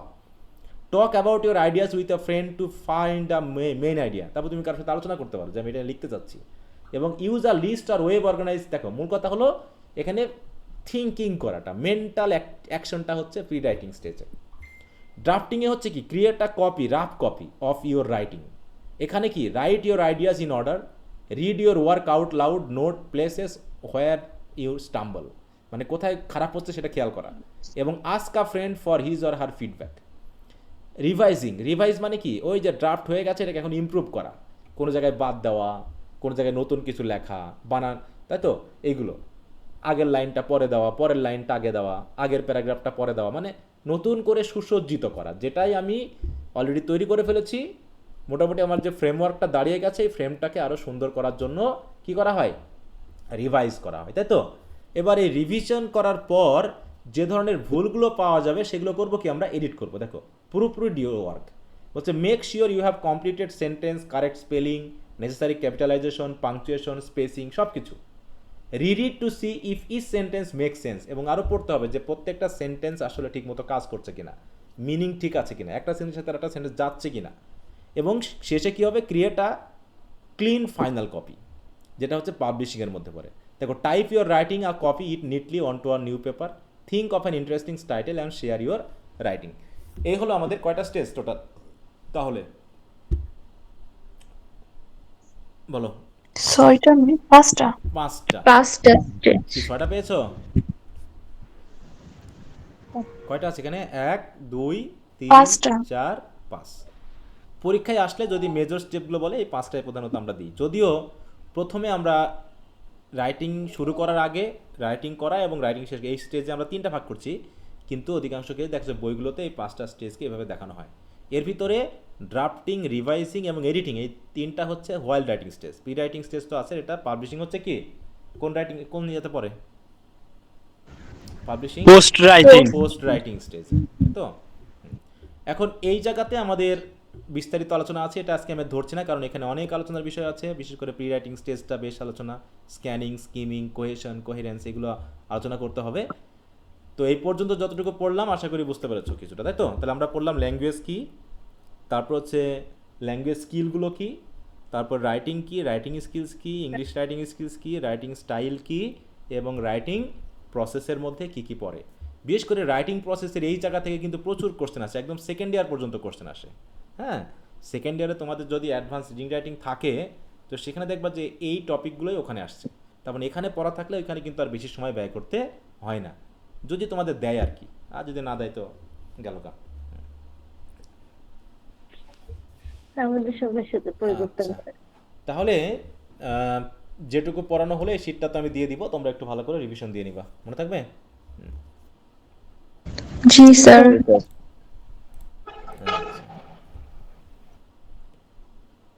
তেমনি পড়াশোনা ঠিক মতো চলছে তো সবার নাকি? জি স্যার। এই ফার্স্ট ইয়ারের যে দুর্ভোগ, আজীবনই যেন একই রকম থাকলো। হ্যাঁ, একই রকম। কেন স্যার? ক্লাসের উপস্থিতি এত খারাপ। ফার্স্ট ইয়ারে কোনদিন এত ক্লাস উপস্থিতি কম হয় বলো? যেখানে সেকেন্ড ইয়ার, থার্ড ইয়ারের ছেলে মেয়ে ক্লাসে অনেক উপস্থিতি, তোমাদের এই মানে এই ফার্স্ট ইয়ারটা নিয়ে আমি খুবই ইয়েতে থাকি, মানে এরা বুঝে উঠতে পারে না যে কখন বিপদে পড়বে। হ্যাঁ, পরীক্ষা না দিলে মজা বোঝা যায় না তো স্যার, এই জন্য সবাই আসে না। না, এটা মজার কি আছে, এটা মজার বিষয়। মজা নিবা এখন, পরে গিয়ে যখন কামড় খাবা তখন বুঝতে পারবে যে মজা কোথায় ছিল। হ্যাঁ, সেটাই স্যার, সেটা এখনো কেউ বুঝতে পারে না, তো এই জন্যই। ফার্স্ট ইয়ারে প্রচুর এমনি ধরা খায় বলো, ফার্স্ট ইয়ারে উঠে ক্লাস করে না কেন আমি বুঝি না, অথচ টাকা দিয়েই তো যুক্ত হয়েছো, তাই না? এই যে আমি তো রিমুভ করেছি অনেকে, তাহলে যারা আছো তারা তো নিশ্চয় টাকা দিয়ে যুক্ত হয়েছো নাকি? এখানে যা আছে তারা তো টাকা দিয়ে যুক্ত হয়েছে এ মাসে, এমন না যে তুমি টাকা দিয়ে যুক্ত হওনি তারপরে ক্লাস করো না কেন? টাকা দেওয়া মানে তুমি কনফার্ম করছো যে স্যার আমি ক্লাস করব, তারপরে ক্লাস করে না। এইসব ছেলে মেয়ে কি জাতীয় এসব? হ্যাঁ, বাপ মায়ের টাকাগুলো মানে হুদায় নষ্ট করতেছে। ক্লাস ছাড়া কোনোদিন হয় এগুলো? কি আর বলবো সব। স্যার কলেজে ক্লাস হয় না, স্যার, এর নামে দোষ দিবা, এর নামে দোষ দিবা। আর এখানে ক্লাস নিচ্ছে রাতের বেলায়, তাও নাকি ব্যস্ত। এই 9টা 9:30টার সময় তারা ব্যস্ত। এত ব্যস্ত স্টুডেন্টের কোনো পড়াশোনা করার দরকার আছে বলো? যদি বুঝতাম সকালে দুপুরে রাত, তাহলেই হতো। এই রাত 9টার সময় তো তারা ব্যস্ত, বলো।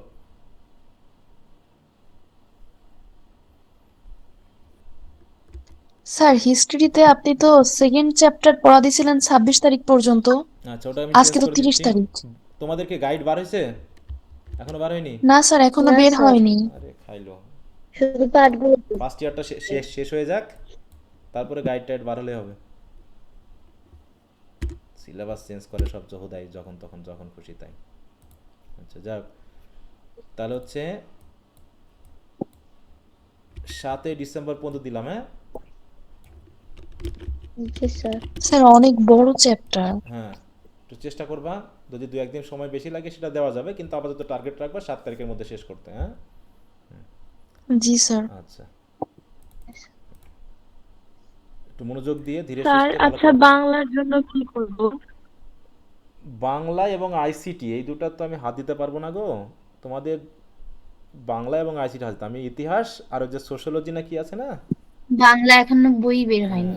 সোশ্যোলজি না কি আর একটা সাবজেক্ট আছে, ওটা তোমাদের সোশ্যোলজি, পলিটিক্যাল থিওরি। আমাদের তো রাষ্ট্রবিজ্ঞান। Sociology, হ্যাঁ, এটা Introduction to Sociology। হ্যাঁ, যার যেটা আছে, এটার হিস্ট্রি 3টা চ্যাপ্টার শেষ হয়ে যাবে যখন, তখন ওইটার আবার আমরা 3টা চ্যাপ্টার করে দিতে থাকবো, মানে ওই জায়গায় স্যার যেটা আছে। রাষ্ট্রবিজ্ঞান বইটা কি কিনবো নাকি একেবারে গাইড কিনবো? কোনটা কোনটা? রাষ্ট্রবিজ্ঞান। এই যে এভাবে পড়বা, শুধু গাইড কিনবে না, এভাবে টেক্সট আগে প্রথমে পড়বা, পড়ার পর গাইডের উত্তরগুলো পড়বা, তাহলে কনফিউশন কম থাকবে, ঠিক আছে? জি স্যার। এভাবে চ্যাপ্টার রিডিং দিবা, আর কোশ্চেন তো আমি দিয়ে দেবো যখন, তখন পড়বা। এখন দিতেও তো পারছি না, যেহেতু বই এভাবে না হলে কি করা যায়, মানে অদ্ভুত। স্যার এক্সাম চলে আসলো এখনো গাইড আসেনি। নাও কি বলবো, মাঝখানে। সিলেবাস কোশ্চেন প্যাটার্নও চেঞ্জ করছে এই জন্য। ওই তো বললাম যে বইয়ালারা তো বিপদে আছে, বুঝো না? বইয়ালারও তো বিপদে আছে, কারণ বই বার করে যদি আবার চেঞ্জ করে, আবার হুদাই এত টাকা পয়সা খরচ করে বই বার করতেছে, আর মানে এদের কোনো ঠিক নাই।